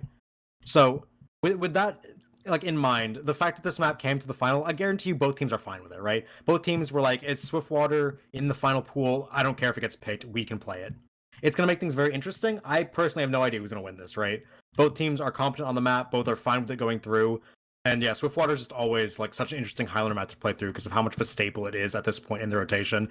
Our voices are getting a bit shot, aren't they? I have a dentist appointment tomorrow, so I can't wait to go in. They ask me why my tonsils are swollen, but I think whoever's going to win this match is going to be whoever loses the first half. Since interesting just prediction. Been going, so yeah, we reverse swept every map so far. Predictions in chat for those of you who want to make it. Favor on Froggieland right now. Yeah, that I can see that. Always, default to the higher seed. It is their map pick, but again, it's so hard to tell. Off of momentum, you gotta favor Froggieland, right? They just took 2 halves of Somebody Helps map, and not only that, the first half on Vigil, they could have taken that one too, if not for an untimely throw. But yeah, so if momentum and seed play into it, you'd expect Froggieland to win, but you can't always, count on that. Somebody Help very strong on this map, not to be taken lightly. And to address a question that I had asked earlier, feels like a week ago at this point, we did indeed cast Froggieland at least once this season, and it was on Swiftwater in their match against the Fog, which we saw them win 2-0. And I think, considering how those 2 matches went, so in that half, it was the 2-0 that Froggieland pulled out over the Fog was a very textbook, just one of the best team performances I've ever seen. Zach, I don't think you were there for that. We had Uni on the cast, but it was, there were no holes in Froggieland's play. Somebody Help, on the other hand, took their first half against K&D in a pretty dominating manner, then held them for 15 minutes, and proceeded to then fail to push 15 minutes before going to half 3 where they barely took it out. That's what we need here tonight, is 15-minute pushes. Oh my god, bring me to 2 a.m. right now. Good lord. What was I gonna say? Yeah, just off of how I think these 2 teams Swiftwaters have gone, I'm gonna make a pred 2-1 Froggieland here. I think we're getting the full 9. The full 9 half. I asked you, I think off air, what happens if we go to the 9th map, the legendary 9th map, but it looks like it might potentially be happening. We'll see. Once the teams will have to take a round apiece. We'll see if they can end up doing that. Froggieland starting out on offense, Somebody Help on defense. We've talked a lot about, because it's been triple stopwatch, we've talked a lot about, is offense, defense better? Does it go map by map? Is it team preference? I think the answer we've reached now is, who fucking knows, right? Like honestly, these teams are gonna win. These teams are gonna win if they're gonna win, right? Like some of them are playing very well, some not so well. We'll see players spike up to their peak potential. We'll see some make some really bad mistakes. Will we see Blake drop to the same angle twice in a row? Will we see Micah find 2 drops on Moose twice in a row? Will He's in melee range of him. Just walks up to it. I saw on third-person cam. That is so funny. But yeah, first kill onto Arbiter. And Somebody Help actually going to lose 3 here, including Heavy Demoman, 4 now. You don't want to lose too many players, because then you're potentially getting snowballed onto. They're actually sticking around. Normally you move the gun out. Finally, they will pull that gun all the way out to second, and the real map's going to start. For those of you unfamiliar with Swiftwater, first is decisively a give-up point. Teams opt to either hold in to add it into apartments. Ooh, what? Tunnel hold? Tunnel or hold. they opt to hold tunnel like we're seeing now. When you do this, your gun sits at the back of as spent. Your Demoman contests front of the cart. You do this to prevent the other team from getting in and forcing you off the initial angle. If it works phenomenally. If it doesn't, you get flanked from all sides and it looks terrible. I'm giving this a big old downvote, buddy. I am not a fan of this. We already see Froggieland. They're already upper. They're already at all apartments. Their combo's there. Send everyone, including your sniper, back through upper. Everyone's in tunnel, so you put your sniper back at the enemy team's spawn, and he just gets the freest. It's like a shooting range. Speaking of shooting range, though, Timeless initially going to get that pick onto Ginseng with no heavy. They're actually going to take a direct Uber instead of poking things out. So now Counter is a solo round to Cookie, and with no way in, they're actually going to have to back off this without finding any kills in their Uber. It's not looking good to start. They will get X's teleporter, though, so any kills will stick. Yeah, where did DC go? Is he just still out on... He's walking in now. Yeah, they're just playing this for a second. Yeah, this is the reverse second push. They're already pushed into the back tunnel, trying to get some pressure in. Dispenser going to take a lot of damage as Timeless goes down. Yeah, Timeless losing the SVS is big, so now Arbiter is free to look inside here, and now they can go wide on it. Somebody Help are too scared to peek out because Arbiter will punish them. DC now has so much more room to peek in and get some damage onto it. Oh my god, almost found DC. That would have been huge. They're actually going to look to trade here in just a second. Trade damage, rather. DC goes down, but so does May. Both teams losing their Demoman. Exa dead as well. That's going to be the gun going down. They're getting sandwiched now. They're going to be forced to wrap into first to escape into upper, I think. But Ginseng coming in. 80% for Blake. They're all dead. Already finds him. Blake, Moose got the same. Moose, that is such a bad death. It's fine. Blake's 98. He's going to die too. What? Dude, when May got sniped by Arbiter, I was about to say this match just got born under a weird star, and that is one of the most bizarre, strange. You're never gonna see that again. You're never going to see this again. Okay, first in context, I've debated a lot with Alto, and like in the past we talked about theory on Swiftwater to counter this hold. We're in agreement that going in behind with a lot of players is right. Whether or not you Uber directly in the main tunnel is up in the air. What they just did is never before seen. I have never seen a second push happen exactly like that. And like you said, that's probably not going to happen too many more times in Highlander. But now snowball into third is what Froggieland are looking for. They have about a 15% Uber ad. They are pushing forward, but there's a solid defensive hold from somebody help already. But they're going to get stabbed. Timeless will go down to Pajaro, so early SVS pick. So bad to let your sniper get stabbed in that lower area. It's so tight. All you need to do is just keep an eye out for who's there, but losing that sniper means they can start aggressing in from so many different angles. Yeah, and Arbiter is Sunny wreaking does play havoc on DC, them. though. No demo is going to make this harder, but yeah, the sniper diff is going to be too much to overcome here. And 3:35 through 3. Moose is dead. Sunny in the backline got that kill. That's very important to help his team stabilize here. So Sunny help at least they'll get to hold fourth here. But they already gave up 3 points in 3.5 minutes. So it's good pace for Froggieland. We'll see what they can do here. They want to get this Uber out from Blake ASAP. That's what Poseidon's going to try to do. He goes over the top and just goes into upper for now. Oh, but here comes the chase out from Sunny. Poseidon going back for the pack. Thinks he knows, but not going to catch up to him. Poseidon going all the way back to the last spawn. Does get spotted out there. They know where he is. Force. So. They're trying to catch people out. Moose is caught in the side and gonna get stabbed by Micah. That's a very good play from somebody help to make sure they can get this play. Blake needs to live. Will he live? And he dies to the rocket from Poseidon. From around. In comes Pajaro. Gonna find Caboose as well. Emily is dead, and despite finding Moose, the overextension is so huge. Micah will take out Ginseng. Finding that Heavy is a big pick to allow them to reclaim this ridge, but okay, both died there. Both Meds died. What should have been a good situation for somebody help turned into an even situation, right? Like, the overextension kind of negated the good play that they did. With that, Timeless respawn, sniped Arbiter, so they are able to set back up. It's a 10% ad for Moose and Froggieland. You're probably not able to push off that, because it takes 5% to at least get to the medic. So with that, now they're pushing up, driving the cart a bit, try to get some space. They do get a kill to Emily, but they lose DC and Poseidon in the process. So now they got to back up, just build this Uber up in time. Pajaro with a massive pick onto Timeless with that Enforcer. But a massive arrows coming out from Moose onto Sunny, or who's been Blake onto Sunny, who's playing out in that flank area. Kept him alive, got Yate, keeps him up. He might have a banner to pop here. No, he's not on banners actually. He's on gunboats, so no banner, but still keeps the soldier alive. Gonna immediately pay that back, take on Iron on card, sitting on a 4K. Moose has Uber, but not in a position to really use it. Enough people. They can't use it in time. Blake has 98. They're gonna get. Yeah, level 1 gun goes down at the start. It is a counter onto May. A couple flashes to keep some players healthy. Poseidon over the top. Free kill onto Timeless. Going to be getting that one all alone in the top area. Now with sniper advantage, we're going to see Arbiter try to get some space in. Too.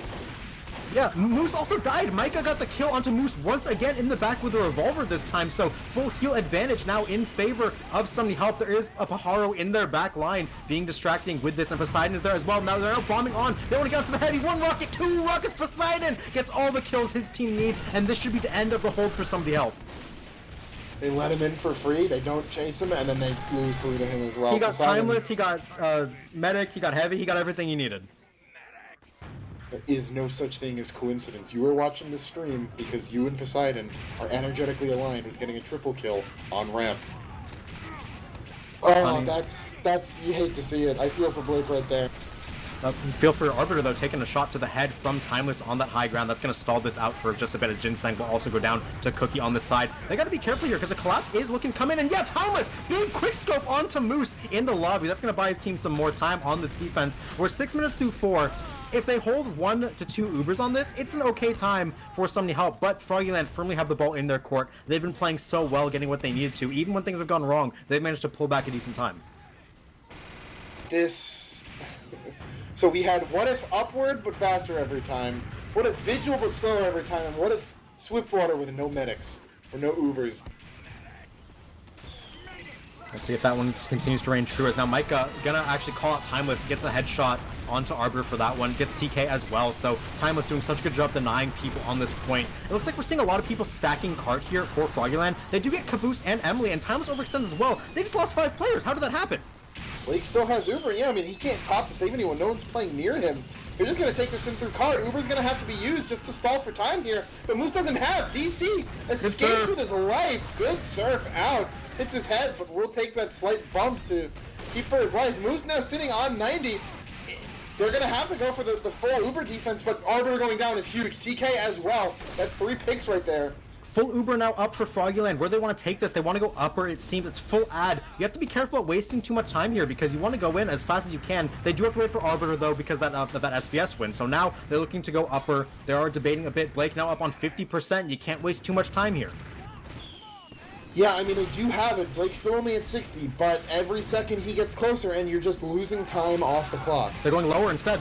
They drop down. They want to go up the Moose side. dropped. Moose dropped to Stickies! Oh my god, DC's dead to them as well. TK gonna go down. Poseidon dead. Ginseng cleaned up in the window by some damage. He actually lived, but Arbiter will go down. It's just this heavy in the flank. That was so disgustingly indecisive from Froggieland. You have 70% ad. You're like, we can go upper. No, we don't want to go upper. We can go lower, and you walk into Stickies. Like, come on. This is looking nothing like what we saw from Froggieland Like in their that? match, but Haru just got some good ground on that. Stays alive, too. Timeless went down to Yates, so now Arbiter with some free reign in lower. If he can find a pick, it'd be big. Blake's feet are peeking out, but they Uber in early to try to get some kills. Pahara Moose dies to Michael A. That's like Micah's 4th medic pick of the round. Doubles up onto DC as well, and almost nearly gets out. But that play is enough to help somebody help continue holding this defense. For Moose in a medically induced coma, what is going on? This is not good. I don't know if he's sleepwalking through this match. Micah's late, timing him maybe? really well. Even when he can't get the stab, he's revolving him in the back. Like, if the spy revolves you in the back as a medic, you need someone to help you. If you get stabbed, it's kind of your fault. Something's got to change, though. Yeah, like, you need to protect your meds. Some way or another, your meds get this Uber. man? Caboose now on those Fists of Steel, tanking heals on that cart, that immovable rock of a heavy with 450 plus tons of damage resistance, not able to be moved off it. Arbiter, big SVS went onto Timeless, gonna open the floodgates here. Ginseng coming around, gets stabbed, good play by Micah. Great by Micah. Keeps his heavy alive. Wait, but Blake's Blake dead! Dives Poseidon! Poseidon finds him at 98. What if PL Swiftwater with no overcharges? Caboose might get stabbed here. Oh, gosh. Smooth gets a knuckle to the face. It's not going to be enough. He gets collapsed on. Sack onto the cart if you're alive for somebody help. But that cart's going to go in for Froggieland. 10 minutes. That looked really strong for Froggieland, but somebody help's recovery was massive there. You got to think, if at any point Moose had more than a minute and a half without dying, that would have been a really good time. But instead, that's looking at, what, average, below average push for Froggieland. Computer, bring up the logs. How many times does Micah have a med kill? I think it's 4. Micah has 3. 3. Moose has 8 deaths. 8 deaths? Okay, you know how I said on Vigil we had that round where, what was it, Blake? Or no, it was Moose, because it was on offense, right? Where Moose had 2 deaths, or a death every 2 minutes. He's nearing a death every 1 minute now. Very hard to win if your med dies once every minute, so Mission begins in 30 not in their favor for Froggieland. They have to hold for 10 minutes, otherwise somebody help goes on match point. Any first round here is match point. We are into map 3. If you're just joining us, it is 1-1. Map 3 is Swiftwater on this. Both teams reverse swept their opponent's map picks to get here. It all comes down to this. Winner goes upper bracket finals. Loser goes into the lower bracket, where they have to fight for the 3rd place medal. I just want to say, this has got to be one of the most entertaining matches we've cast It in has. seasons. It has everything we need. Chaos, order, everything. Much more on the chaos side, though. We've seen some good plays. We've seen some genuinely good plays come out from these teams in their moments, but so much random stuff is happening, it's just too funny. Tenny just died on a sack, and my eyes pasted a drop particle over his corpse. I'm seeing too much. So many medic deaths and medic drops, I feel like I'm hallucinating them now. Into the void, yeah. The void staring back. Moose is a little aggro out of tunnel right here. I could fine as long as there's no sniper staring at gotta him. hope tragedy doesn't befall Yeah, him Timeless soon. isn't alive, so not gonna get stared at there. It'll be fine for the side of Froggieland, gonna be backing up through tunnel here. Do they want a tunnel hold? It doesn't look like they do. The gun's already out. They're just gonna hold normal standard apartments. This is what Swiftwater was built off of, and we will see a very normal, nothing exciting happening exchange through apartments here, right? Yeah, it'll be normal, alright? That's the standard that's been set. Real quick, while we've got a little bit of downtime, I'm looking at the logs from last half. DC 2-8, 330 DPM. May 8-4, 555. Arbiter 7-7. Timeless 18-8. Yeah, Timeless and May have been gapping quite a bit. We've seen Arbiter be strong in a lot of halves, but that round we saw Timeless just take over on the defense. It is defensive sniper, though. We'll need to see Arbiter step it up to do something like that, as now Ubers are out to upper. They're going to load them. DC's dead to the Beggar's Bazooka from Sunny. They Uber him through the gate and have him do tons of damage. A lot of players down on both sides, but Blake gets butter knifed in the end by Pajaro. So now with no medic, somebody helped, don't have much ground to stand on here. They do get the cart to the tunnel, and they get a lot of players out of upper, but with Blake with Moose still standing, Froggieland are looking good. Zag, I'm pogging IRL. That was a beggar's man treads Uber. Yeah, Uber through upper. Yeah, that's such a good strategy. That's so good. He's gonna go through. He's gonna do 400 damage instantly. And you can't stop him. Cookie getting a little bit aggro there, but Ooh, what a damn. the That's a meat grinder. Yeah. Stickies from DC do tons of work, shut down Cookie and Sunny. Meanwhile, Arbiter has a 2K for himself, getting posted up. Decloaked him by Micah. Okay, Micah's a bit confused. Will he revolver? Nope, just gonna leave. Arbiter gonna stay alive and be able to keep scoping. Emily's also in the backline, by the way. I wonder what she's gonna try to do here. I don't know what a scout can do. That gun does Yeah, so the gun's much. yeah, the gun's gonna be up top now. This feels like a waste of a player being back here. Did she bonk back here? Maybe she's got behind. Mike is gonna call everything. He's calling out the gun is wrangled, so now Emily can move. They see Emily got caught out by Ginseng and will get shredded. What was that? Yeah, that was a bit of a waste of time. Now Kart's moving backwards. Paharo's in the backline here, scoping this all out so he knows where all the players are. Now we're gonna see offense with some help in upper, but Micah goes down off timing, and Timeless will need to get healed back up. So not in the best position to push, but they want to trade regardless. And they're gonna Uber through with a heavy soldier once again.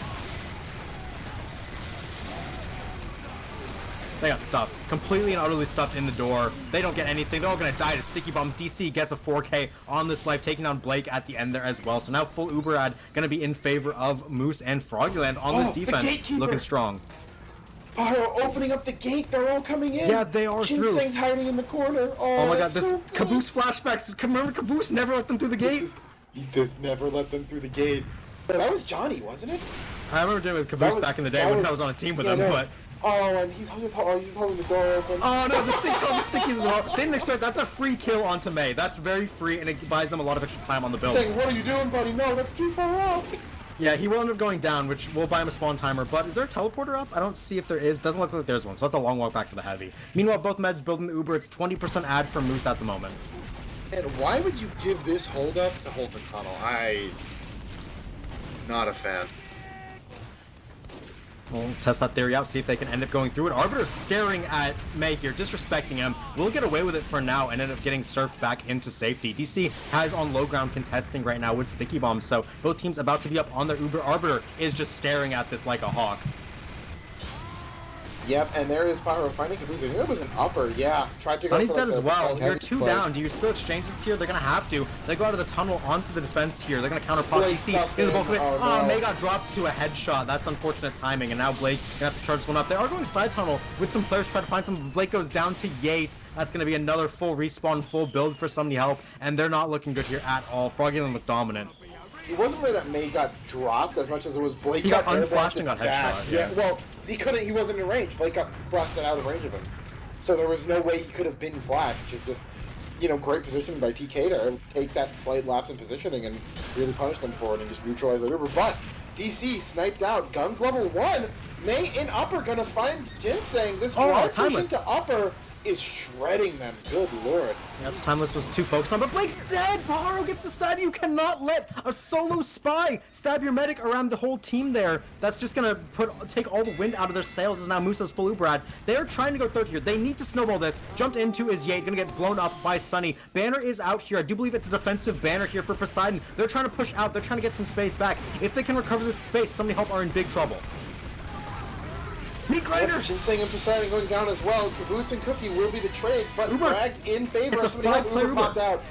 Yeah, it's only DC now on the cart. He sees it, but they're gonna have to back up. No HP left for Moose. Backing up, and Spy one shot gets the shots. Micah hits those Enforcer bullets, takes down Moose, dominating Moose. Even 5 kills from Micah onto that medic 4 rather. But they're gonna cap up third. All of a sudden, this looked like a one-sided affair for Froggieland to incredibly doable for help. The floodgates have been opened. Yeah, they're going to have ad coming in here. Moose just spawned up. Should start healing momentarily. Timeless is scoped in the shutter right now for offense in that house. If he can find any picks, it'd be big, but Arbiter is looking for him. SVS is going to determine a lot here on who can actually move forward. Micah will go down, so nothing Spy doing on this one. Not able to find the 5th med pick. And now it's all about a waiting game. Both teams, Blake has a 50% Uber ad to work with. Yeah, and that's what they're going to have to do here. Now, it's interesting that Sunny hasn't gotten behind on that catwalk because Poseidon was able to just take that real estate for free. Yate gonna be the first kill to go down in this free Uber. They're so far down the ramp. They don't have anything. Are they giving it? They're giving it. 3 minutes. You gotta force out the Uber at least. Okay, Froggieland they're not confident. They don't want to actually try to force this Uber. They think if they do and that doesn't happen, they'll just snowball and lose the map. Apparently, they like their chances of holding on last much more with Uber, so that's the bet they're going to take. They have the level 3 gun, they have full Uber. If they need to win this, if they want to win the round, they got to just hold here non-stop. Oh, Arbiter's got a wide angle here, though. Gonna be sniffed out, though. That That was almost a drop in progress, as Blake still not crossing, waiting for it to be safe. Will cross now. I hear battalions coming out, though. Through side. Right as the Uber comes Aaron's out, dead. this is big. No gun. No gun, yeah, but they do have the battalions. The air blast going to keep them stuffed in this hallway here. No damage onto the gun. Moose uses now as well. And more frags coming out on the side of Froggieland. So successful defense. Blake hit super low leaving. Will look to go get a pack, stay in, and stay alive. But Uber number 1 failed. That's 30 seconds off the clock. Yep, Swiftwater is a multi-Uber point, so you just want to keep going as you edge the cart further and further towards that hole. It's moving backwards right now. I want to see Spy and other players getting a lot of pressure on it when they can. Every single second counts on Swiftwater last. You can win by 1 second pushing it over. Yep, just 4-man sack for it. Get on it, make them drop down, make them do anything. Gun can go down instantly to some spam, and now they're going to back up and get heals. That's really good. They just bought themselves 5 seconds of cap time for free. Yep. As, yeah, and they got the pit open, too, because once that cart passes the switch box, the pit open, that just makes it a little bit harder for defense to play down there. Sunny and Caboose both going to go down on This is fun. This is part of the game plan. 72%. Yeah, exactly. It's pretty difficult to sack into this map, so instead of sacking for Ubers, you just sack for distance. Yep. The big question mark here is the Uber exchange coming up. Blake going to be 95% building it. Pajaro going to call this out. He sees the Uber percentage. Where do they want to go with it? Micah going down early. So again, no sap, no spy. Going to be a factor in this one for Sunny Help. Looks like they want to go into left lobby and take this one through upper. Yep, looks like that's going to be what happens here. The Pyro, they're waiting. TK Heading just through. knows. Yep, and they're just getting stuffed in, but he gets blown back. Caboose launched, knocked down, goes down, can't pick up Blake's dead. He's trapped. Ginseng. Yep.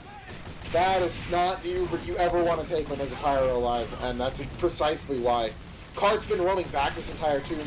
No time on it. It's rolled back past the switch box. 1:14 left. It's not over. But look at this aggression. Yate and Ginseng pushing up the ramp.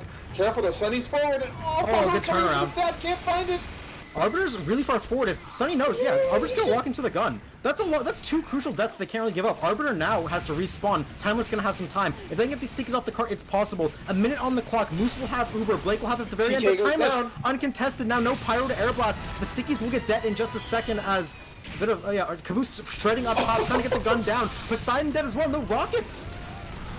The gun is wrangled. Coming back. Look at Ginseng. Ginseng. Arbiter found Timeless though, that's really big. No sniper means they can play wide here. Ginseng goes down, but he trades out with May and Caboose. So 30 seconds left. Blake's gonna have an Uber right at the end here. This is gonna come down to 2 seconds. Seconds indeed, and now all players about to be up. Cookie, the only respawner. Full Uber up for both teams. Level 3 up top. Micah is in the back this time, managed to infiltrate the backline. We'll see if he can be impactful in this fight. Decloaking, looking for anything he can find. Wants something. Air blast to back up. Uber forced, and now Uber trade coming up through the side ramp. No one on the cart right now for Sunny Help. It's 7 seconds. You have to push the cart. No one's on it. Uber heavy is too much. Ginseng being too much of a distraction, and time is going to expire. Round 1 in favor of Froggieland. And we've come all the way back. All the way back. We thought they might have been in the lead after that first upward half. Somebody help. Stormed back, took 3 rounds in a row. And since then, it's been all Froggieland, taking 3 rounds of their own, putting somebody help on match point now. Reverse sweep into reverse sweep into reverse sweep, question mark? Stage is set. That's set, okay. At the very end, for somebody help, the mistake they made, not enough cart focus. Their last 2 Ubers that they took, no one was on the cart during it. The whole point of taking Ubers into Swiftwater is to make pressure for your cart pushers. If you make pressure for your cart pushers, you force the enemy to push back in worse positions and drop low ground. By ignoring cart for 2 consecutive Ubers, they cannot win. That was a pretty bad ignoring of fundamentals. They saw 5 stickies on cart and said, let's not. Because you're never going to get more kills than the defense when they can kite back like as far as they want, and you have to get through so much space. Your Uber's never going to be better. You just want to take enough space so they have to leave and go to cart. There's logs up on your screen combined for the half. Timeless popping off 23 kills. Meanwhile, Pajaro, 19 kills to 8 from Micah. We did see Micah get a lot of clutch kills, including medic kills, right? But Pajaro's having a very, very big game impact. Even top fragging for the half for his team. Yeah, Micah's got 4 med kills, which is half of his total kills. Pajaro traded 1 less med kill for another 11 total kills, able to consistently find things, whereas Micah got those med picks early, hasn't been able to have much of an impact since then. And when was the last time we saw a half of an invite match with 19 medic deaths? Jesus. Yeah, 19. Jesus Christ. And that was that's 19 and 18 minutes, right? So a medic died every minute. Zag. Moose dropped twice, he's pulled ahead 6-5. Nice. We're over double-digit med drops. That has to be a record. 11 has to be a record for a playoff match. Wait, no, we're at way more. I'm sorry, I wasn't counting Blake's. Hold on. Yeah, Let me I feel like we're consult more the at data. 11. Moose was up 3-2 after Upward. It was 4-1 Blake on Vigil. So that was 4 for Moose, 6 for Blake. We're 6-6. Oh, it's tied. I think 6 yeah. drop apiece. Oh man, 6. This match is It's something. This is one for the ages here. We're gonna be at 1 a.m. on East Coast before this ends, right? Because it's 19 minutes. They're gonna take another 5 minutes to get ready, apparently. Probably not, but it's gonna take a second. And then if we get 2 8-minute halves, then we're over. Central Time Zone. Prepare to be welcomed to Tuesday Highlander. That's me. Yep. No longer just an East Coast thing. Now fun for all people across the country except in the Pacific. Young man, head west. Or you can still have your Monday time. I really hope we never have a Mountain Zone Monday Highlander. That would be Like, what would even have to happen? They have to start an hour. Because remember, we did start 30 minutes late today. Yeah, that. Lots of pauses. 18-minute Swiftwater halves. Let's bring back Borneo. Let's not. Might be the worst payload map in Highlander history, except for Millstone and the other one that was Badwater terrible. and Barnblitz. Badwater, yeah. I remember Barnblitz. I didn't hate Barnblitz as much as everyone else did at the time. Was... I know it was bad, but I still had fond memories of Barnblitz. Hold me. I have fond memories of Barnblitz. L take. Huge L take. Badwater sucks. Borneo Borneo sucks. Was Millstone 3 sucks. giveaways and the world's worst last point. Definitely more of a pub map now. What if we Barnblitz Pro'd, though? The last time I played Barnblitz actually was in Region Wars, and we, the South, capped on Great Lakes in 2 minutes and 15 seconds.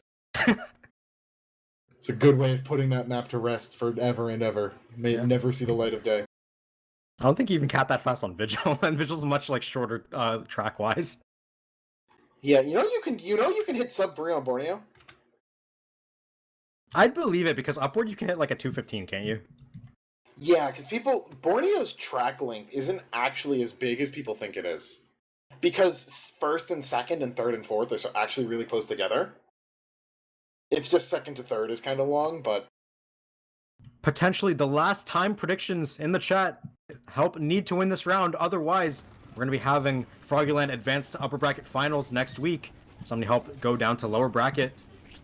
Will they end up doing it? A lot of people are averaging helps offense to 840. That'd be the fastest offense we've seen so far. So it would be a step up for them. They definitely need to put some pedal to the metal here. Ooh, Space Coast, the 15-minute time. No faith. That's messed up. Zakima also put the 15-minute. And, like, honestly, okay. It would not surprise me, right?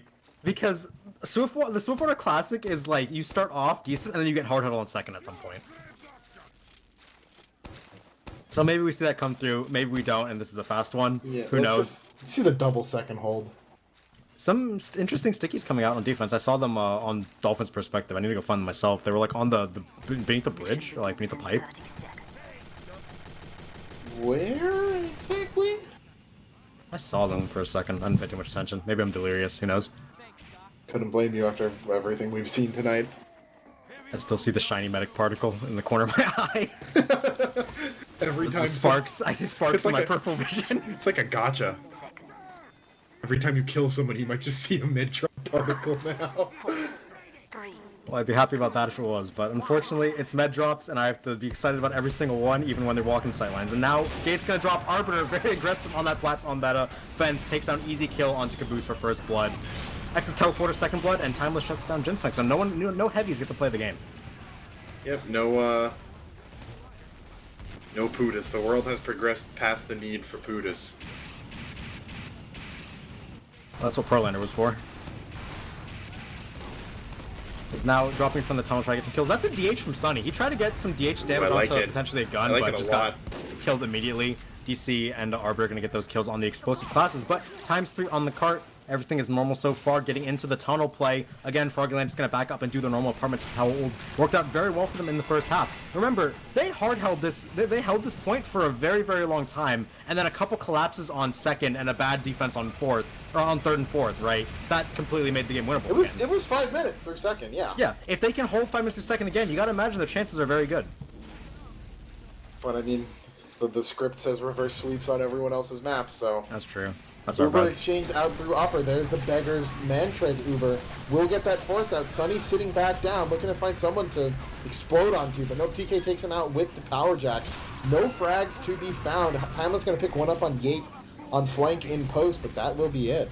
I swear, if I see Micah try to run up and sap the gun again instead of just enforcering it from the spawn, I'm going to lose my mind. This is the easiest gun in the game to enforcer. No one's going to stop you if you just go back to the spawn and do it. Meanwhile, Arbiter wins that SPS and Timeless, going to have the respawn timer going to be back up in just a second here. So now, no Ubers. We will see like drive push.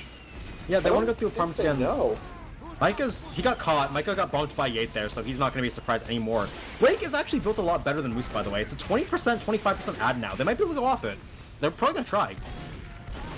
Emily's still back there? Did she die? Moose is dead! Yes, now. Yeah, Emily, yeah, I called it. Emily was behind, runs in through lower when the gun gets sapped, and just kills Moose and upper. This is free Uber. They should do it and take the gun as fast as they can. Exa mini will go down, but now they're Ubering through upper. TK dead. They're going to get the sentry gun down from Aaron. Any post kills they get would be good, but Exa and May are dead. Numbers are in favor of Froggieland right now as another kill goes in favor of Arbiter. A 5k for him. DC is traded, but now Blake is dead. Yate coming in to clean up 2. That's a full Uber advantage push, and you don't win it. How? What is going on, man? I saw Emily crouched in the flank house. I'm like, she's behind again. The last time that happened, nothing came of it. Then I lose sight of her for a second, kills Arbiter Moose, finally and gets then shut down. They lose the full Uber at this match is frying my brain, man. Okay, Arbiter was a major part of why that went in Froggieland's favor. He stayed and got 2 extra kills, including important ones onto combo classes. Good play on Mike to shut him down. With that sniper dead, they will have some room to get going. Granted, it's Uber dis at this time. They're going to dry anyway. They're man-treading through with just a stock rocket launcher now. 3 reflex from TK. DC and no Ginseng are rockets dead. off, but they're just going to lose players anyway. Yeah, Great the dry stab is really from good. Micah. Yep, just a soldier in tunnel. Poseidon's going to clean up Exa as well and takes down Timeless here with another rocket. So Poseidon's stalling this quite a bit. They need to move someone back to get this cart cleared. It should be a capture for somebody to help, but Poseidon's still buying so much time. A one-man army on this cart. Getting flashbacks to the first half of one person holding He kills from Sunny behind. too! They're re-pushing! They want to re-push without Uber!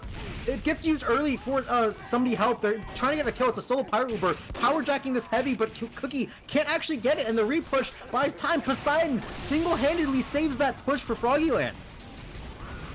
But in comes Caboose, dropping down lower tunnel. Here comes Impaharo, though. Ooh, Gets arrowed. arrowed by Blake to save his heavy, and he immediately takes out Aaron and all of his DC's servants. upper. And Moose!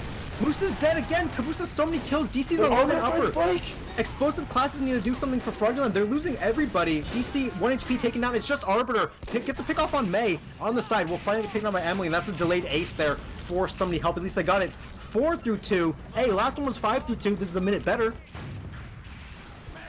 They're trying to snowball third again, though. Moose doesn't die if Blake doesn't arrow kill Pajaro, who's about to kill Caboose, who then gets 3 kills in Spiral, man. Domino effect the game mode. Micah goes for a decloak on DC. It's a free demo pick, and with Aaron dead to a headshot, no demo, no NG. This is dryable for somebody help. Yeah, they have the numbers right here. No DC makes of this damage. impossible, but he's up in 3. They're gonna find Poseidon. The raid boss is down. Caboose takes out They should Yate have as this. well. Up on the boilers in the they have Zukima it. spot. Yeah, and that's going to be a cap for somebody help. It's a delayed snowball, but they got the snowball they needed. Froggieland's third has been really, really sloppy. They just lose too many players back in our second. I guess when we commit to the hard hold, that happens, but they get punished for it again, and we're 5 through 3. This is, again, a doable Swiftwater time. Oh, but Blake's dead!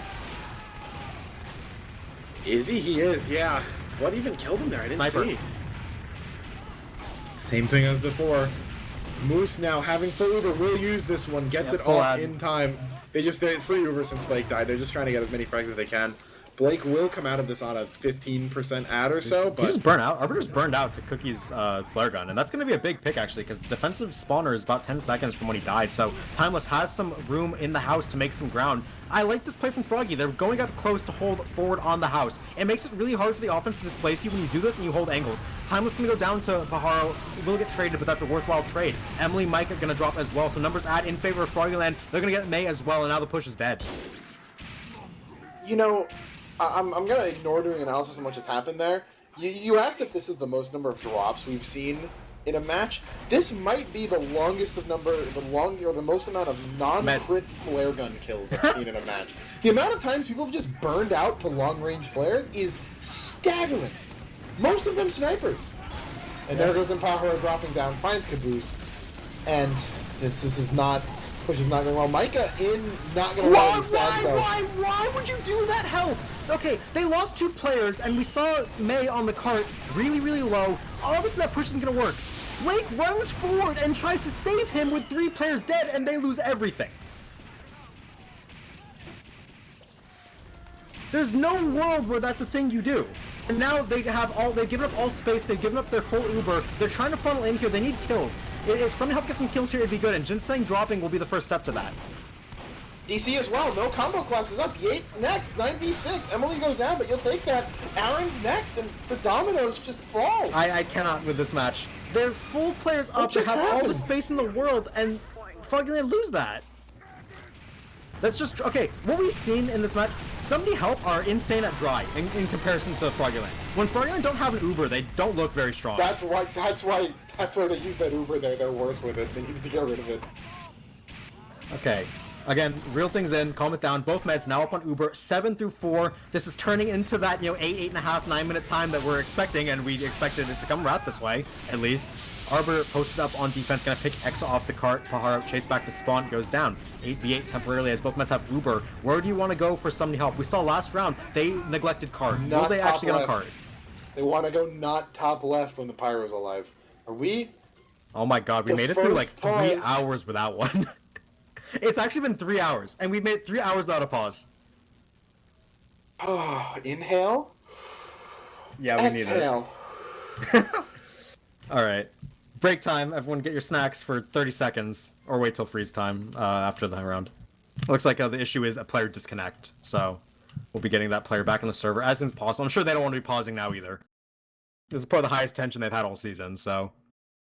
Something interesting I want to see. Micah is staring right at Yates' back. I wonder if he can get that pick or if the scout's going to be too fast. What is this, Ether in the server? Oh! Talking about scouts getting picked. Yeah, where is he? Yeah, he's over in that left lobby. It looks like he's moving backwards, I think. Might find that kill. Not sure if scout pick's going to really be able to key anything off. It's good. Both meds do have Uber right now, both meds have Uber. Yeah, I wasn't sure if this is the high glitch or not, but they do both have Uber. It looks like they're going to go take top right. The last time somebody helped took this top right Uber, TK did a really good job of stuff. They never made it out of the door. Yeah, they got stuck in the door. Even though they got the pick onto Aaron, they actually couldn't kill a sentry gun because they were just stuffed so far back in the hallway. The question is, that's not actually going to happen this time because TK is complete opposite side of last. He's spy checking right now, probably. So, like, if this push comes in soon, which it looks like it's going to, TK's going to have a hard time rotating over in time to actually deny in the door. Yeah, they're going to make it through at least, but they need to go fast if that's the case. And it looks like they are ready to move in, but... Man. All right. Well, after this tempered breathing exercise. Context for this, for those of you just tuning in, once again, thank you all 400 of you for watching this on a 1 a.m. on Tuesday morning. I know it's a long match, but it's been a great one. Rewatch the VOD if you didn't catch the early maps. Currently 1-1. These teams took each other's map picks in reverse sweep fashion. We're on Swiftwater Froggieland. Our map series point everything if they can win this half. This is Somebody Help's first offense, the first offense of the second half. If they set a good time here, it puts them in decent position to bring the reverse sweep back. If Froggieland defend for a while, they're looking good to take the match. We're moving into last here. Full Ubers on both meds. This could be the make or break point.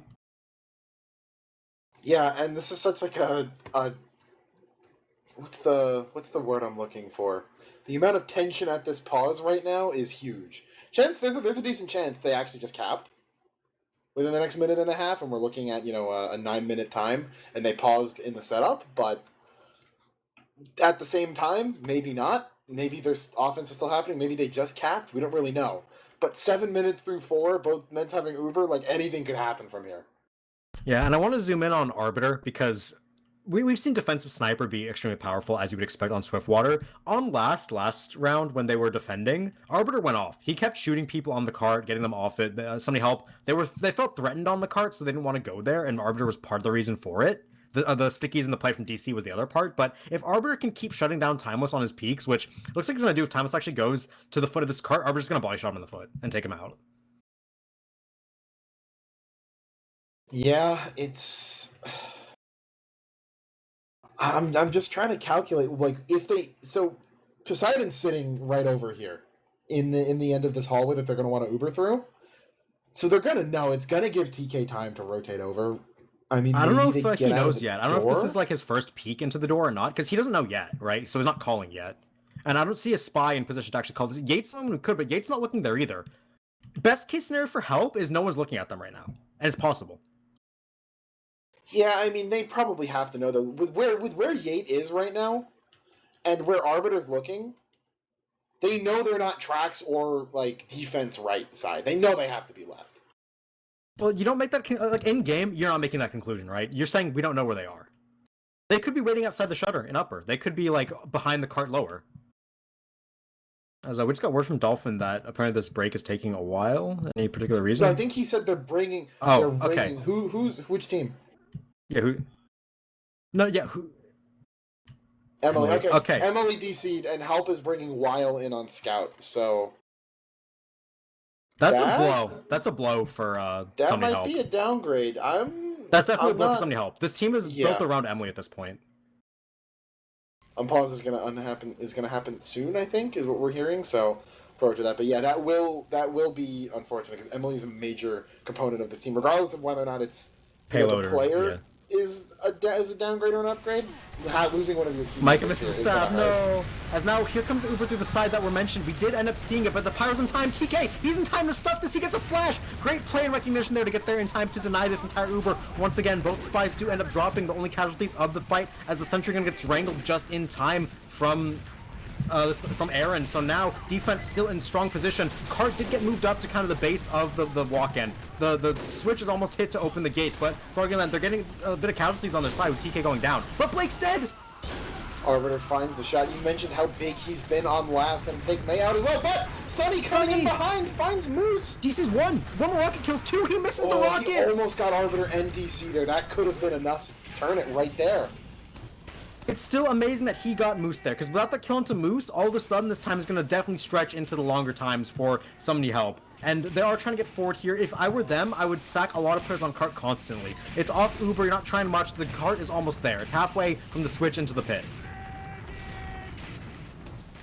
Yeah, and it is close.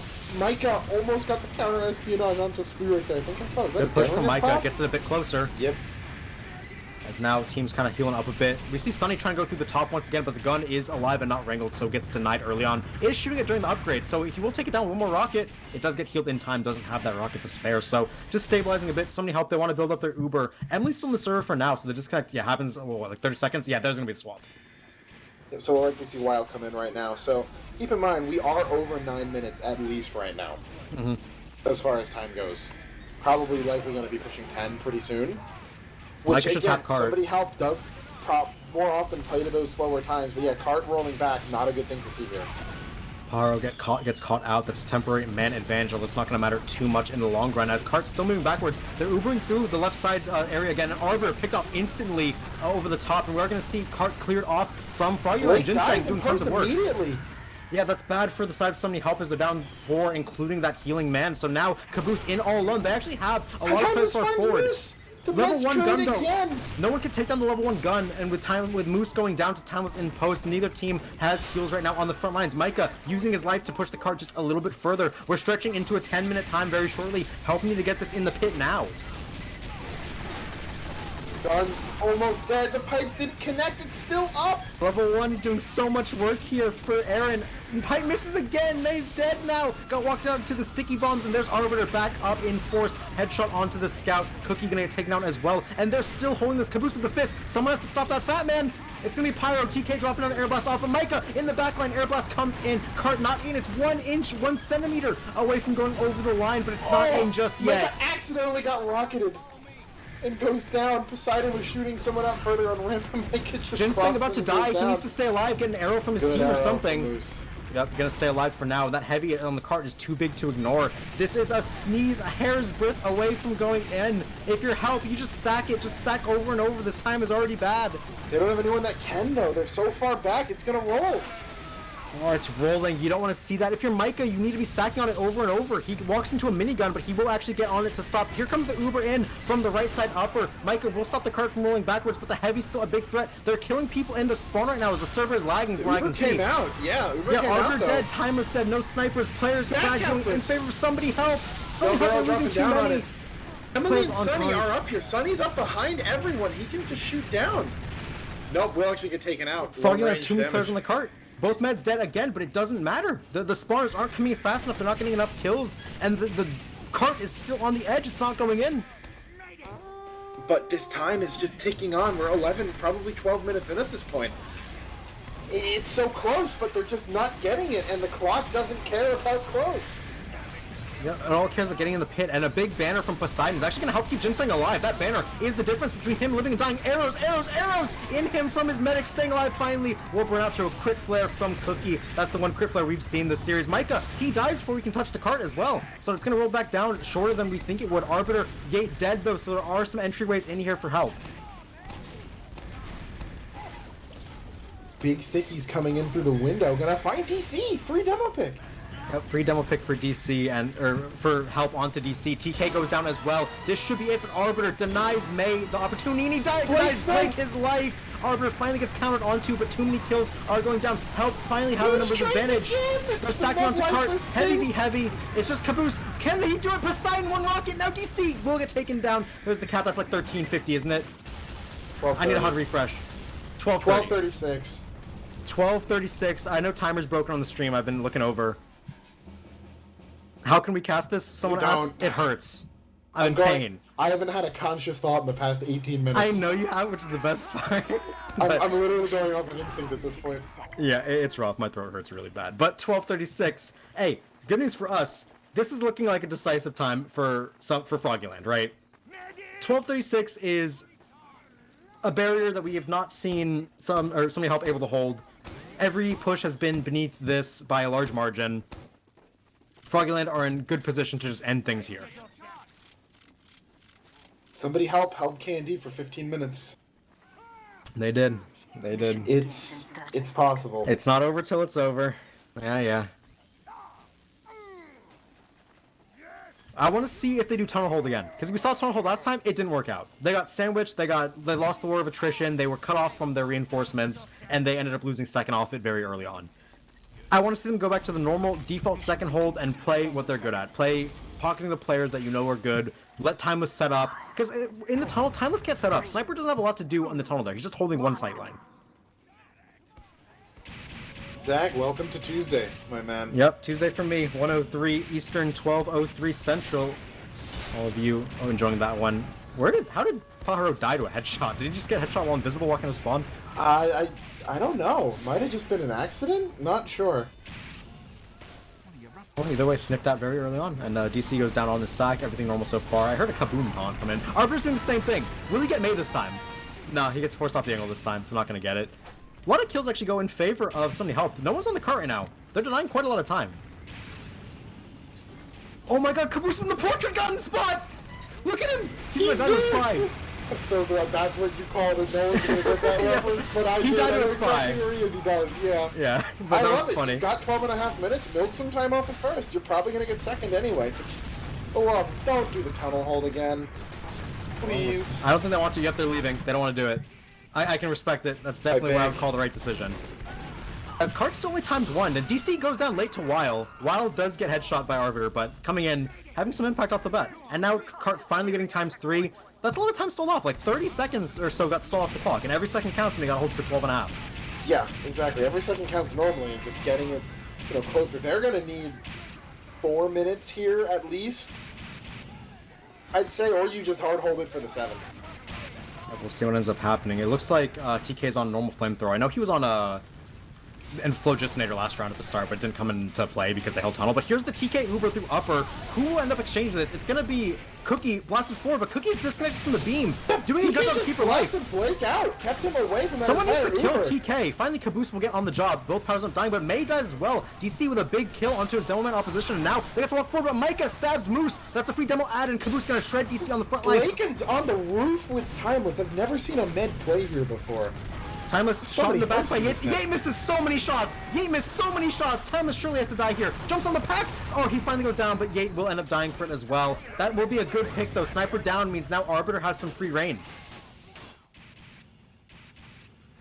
Oh, these Ubers just keep getting stranger and stranger. They're holding close lower. I like this decision from Health. You know, they're just going to sack on cart. Just stall it out for now. DC has a lot of good spam on, but Cookie takes a big pipe in return.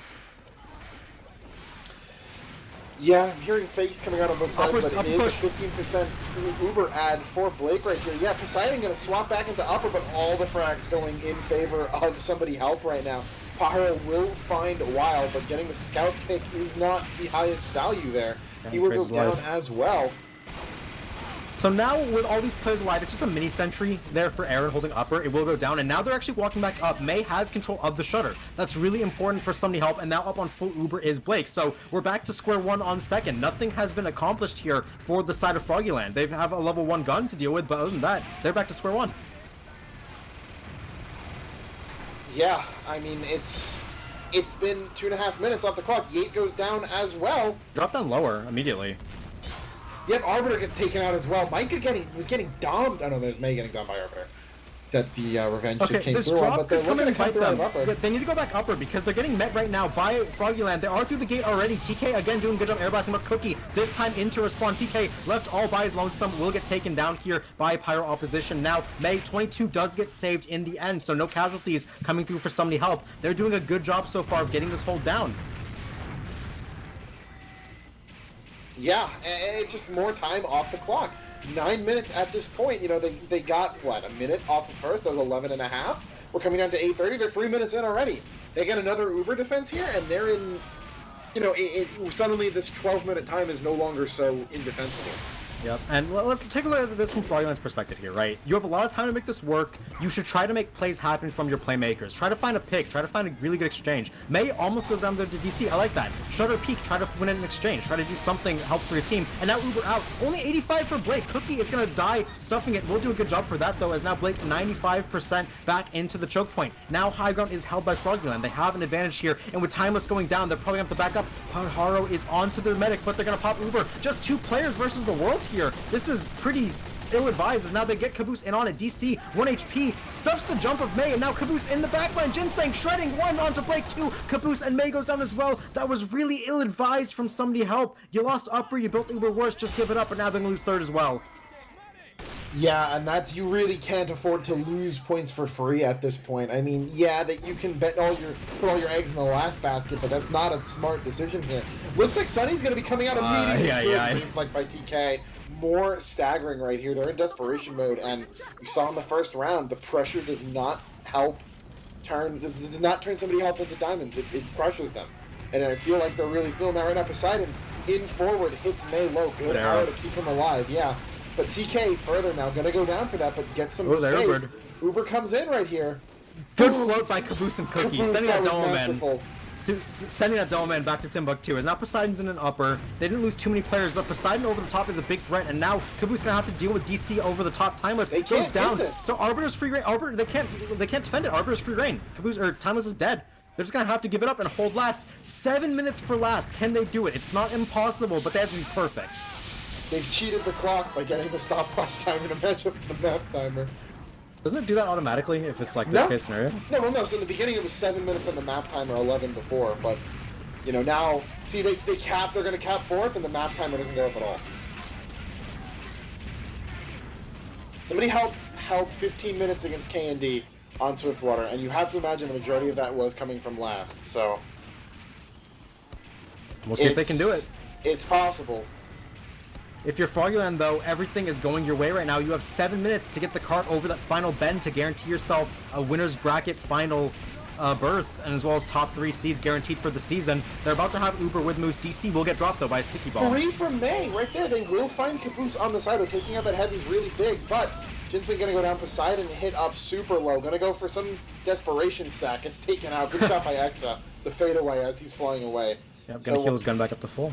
But worse for wear, both meds still have Uber right now. Alright, this is where last starts. Not that close, so yeah. 6 minutes. If you are Froggieland, remember the fundamentals here. Every Uber, get the cart a little bit further. By the end of it, by the end of this 5 minutes, you'll be sneezing it in. They just need to make sure they get the Uber, they get the space, and they get the cart forward. Yep, looks like Yates getting aggro in the defense right side, but the rest of the combo seems to be leaning towards the left. Oh, that's a bad DC dab. goes down, Pajaro as well. Yep, no kills for Arbiter able to find in yet. As Ginseng on cart, gonna get shredded down, no heavy. That'll be big to not have to deal with an eventual Uber, but I think it's just gonna force them back. That indecisiveness, as you mentioned, the Uber not coming out in time, the rest of people playing aggressive. It happens when DC gets killed 2 times in a row right before the Uber. They just can't exchange without their demo man, so DC gonna have to actually stay alive here. And now they're pushing it. They force the Uber in a bad spot. Amazing play by somebody help there to get their team a full Uber ad. That's what you do when you know they're caught out all alone and they're not respecting you. Arbiter did kill X though. Caboose is gonna go down as well. The gun's gonna be fine though. They still have this Uber, but yeah, they just need to be careful. No, Rocket's coming in onto it. Okay, gun will end up going down for Exa. That's going to be bad. They need to rebuild that one for somebody help. That's a DC caught out on the front lines, gets killed by Timeless. Cart did move its way up to the switch, and Ginseng doing some work on it, so it's already getting to that point of sneezing in. As well. It's so close. Okay, it's getting to the point where you have to have a heavy permanently on it, which means he's at threat of dying always. Jump up from Poseidon, takes 2! Sunny Well go down, does a ton of damage on the cart as well. So that's 2 big opening picks for Froggieland. They don't have Uber, but they're just going to keep going for the cart over and over. It's 4 minutes left. But no! Caboose tried to jump out of the Wrangler and got air shot by the Wrangler into the pit. It has to be Pyro now, it has to be Cookie. But the Pyro has so much less health than the Heavy. No, it's on the cart! Oh my god, they don't defend it! That's a spy back cap to end the playoff map! Would this match really end in any other way? I don't think so. I think this is a fitting ending. My throat hurts. I can't believe I just saw that happen. My brain hurts. They lost the game with 8 players alive and full Uber. Because they don't get on cart. This is why, though, I tell you, this is why I say Swiftwater. If you just keep standing on the cart, you'll win eventually. You have 6 minutes to do it. Literally, if you 9-man sack on cart, for 6 minutes straight, you'll cap it. That's how it works. Yeah, that's what I was about to say, that when they had that Uber get forced out in lobby, all they needed was Pajaro pushing the cart up like a third of the way it needed to go. And even if they Uber and, like, you know, it doesn't work, as long as you get that cart distance, it doesn't matter what the Uber's doing. You have that much time. Yeah, you literally just need to make space for your pushers, and in the case where they don't actually contest your pushers, all the better for you. So with that, 2-0 for Froggieland. First seed, or I guess second seed, triumphs over third seed in the way we all expected it, right? Nothing out of the ordinary happened today. Today goes in the history books, or the infamy books, whichever one you call. Yeah, this is definitely one of the longer ones. This is one of the Highlander playoff matches of all time, I'll say. It would have to be, yeah. This one's got to go in the list. I think there was a list made at some point of, like, memorable matches. This has to go into it. We've seen dark arts today that should hopefully never be unearthed. Oh my, again. dude, so much stuff happened. The reverse tunnel push on Swiftwater, the triple chain deaths for Moose, the double sightline peaks by Blake on Vigil last, even on Upward, Cookie's Wild Adventure. Like, so many memorable moments in this match. It was truly a great match. Like, this is one of the most entertaining playoffs matches that's happened in RGL in quite a while. Logs up on your screen. Who cares about logs? Match is over. Froggieland win. Yeah, I mean, we Arbiter were... 20... Wait. Okay, no, that's bugged because of 2 scouts. So we're not actually seeing the spy. I thought I saw for a second a sniper go 3 and 8. That's a medic. Yeah, I know. But, like, because of the position on the scoreboard, it looks like Blake's in the sniper spot. Okay. Look at the combined logs for this, Jesus. The sniper's 144, 138 kills. Oh, yeah, it's been a while since I've seen numbers that high. How many triple digits did we get? 1, 3, 6, Both 8 scouts. triple digits. Emily didn't play a half and still outfragged the 8, by the way. Oh, yeah. I mean, that was a round, wasn't it? Wasn't she there for the offense, then just left for the defense? Maybe. Blake got himself 8 kills. Not a bad day's work. Almost out damage while. So, in terms of medic deaths of all time, right? 38 to 39. So that's 40. That's 80 minus 3. That's 77 medic deaths in a playoff match. Does anything top that? I can't remember. Froggieland had 878 kills. Did you say 878? Yeah. We almost 800 kills happened for one team. How many help have so we can do total kills happen? 657. So we're over 1,500. 1,500, yeah. Over 1,500 kills happened in the last 3.5 hours. I hope you all enjoyed it. My voice did not. Oh. Please give me Spook this, gets guaranteed placement. So does please DC. give me the sweet, sweet release of a 201 Koth next week. Jesus. Alright, with that, our matchups next week. Froggieland versus 4,500 in the upper bracket finals. Somebody Help versus the Fog in lower bracket. Those are the matchups. Winner of the first match goes to Grands. Loser faces winner of Somebody Help versus Fog. So, season still not over. We got 3 more weeks. What, 2-3 more weeks minimum? Yeah, well, no, we're gonna have the off week Yeah, for that's LAN right. too. We're taking a So break before I the think end. we get 2 weeks, so we'll probably do upper bracket finals next week. Actually, surprising, feels like we've been doing the lower semis, just because the upper bracket would have been like K and D versus a 4th seed, or even a second. Yeah, seed we that might didn't even actually win do against, but we might actually do upper finals this time. it feels weird. So we're gonna miss the lower bracket of who comes third, but I think 4,500 versus Froggy should be really, really good, since we didn't get to see their really close upward match earlier in the season. And then we'll cast lower finals the week after that. We'll take a week off because LAN, and then we'll come back afterwards to Grands. Grands. Yeah, so And then a second Grands, because why not? because of course that's this season. That's what has this been- season would end in the second Grands. This season has been low probability plays, or just happenings, nonstop. So we'll likely see a bracket reset.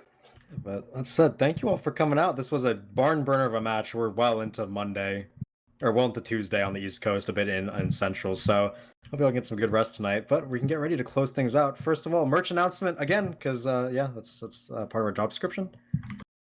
Bring up the Dolphin sanction document. Once more with feeling.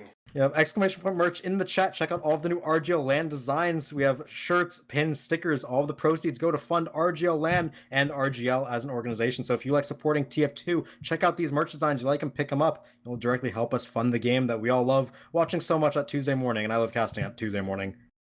Absolutely, and yep, don't forget about the stretch goals and the assists. The assists, you stack them up based off of how much, the merch that you buy. You get cool things such as, behind the scenes videos, I think, don't quote me on that, item signings, and a couple other neat perks. It's in the article that's on RGL. There's also the stretch goals, so 1,100 raised in that Disrupt Cup. That's a nice chunk of change right there, raised to help go through LAN. So that already unlocked the LAN vlog, TF2 Dodgeball and B-Ball Pugs still to come, as are potentially player and staff Ghost Pepper challenges, and Dolphin and Virgil getting matching sea creature tattoos of chat's choice, permanent tattoos, not the little temporary ones. So keep it tuned right here. More updates on those prizes, on potential stretch goals to get added in. Check out the merch. The stickers are pretty solid. Probably not going to get those again, as they are limited. So check that out. Support the LAN. Support TF2, and support yourselves with some cool merch, as you deserve it for sticking around for this entire cinematic experience Ordeal of a match. There were so many things, so many high moments, so many low moments. This was crazy. Yeah. If Asheville is the medic torture chamber, this match was the caster torture chamber. It was so bad in that regard, but amazing match. Yeah, thank you again for sticking around, and we can go ahead and close things out here. Not too many more announcements to make. I think we're done. I want to be done. Yeah, I want to be done. So I don't think we're lying about the match this time. It'll be 4,500 versus Froggieland in 6 days now. Yep, 6 days. So stick around for that. Next Monday, we got you with some more invite playoff Highlander action, upper bracket finals. You won't want to miss it.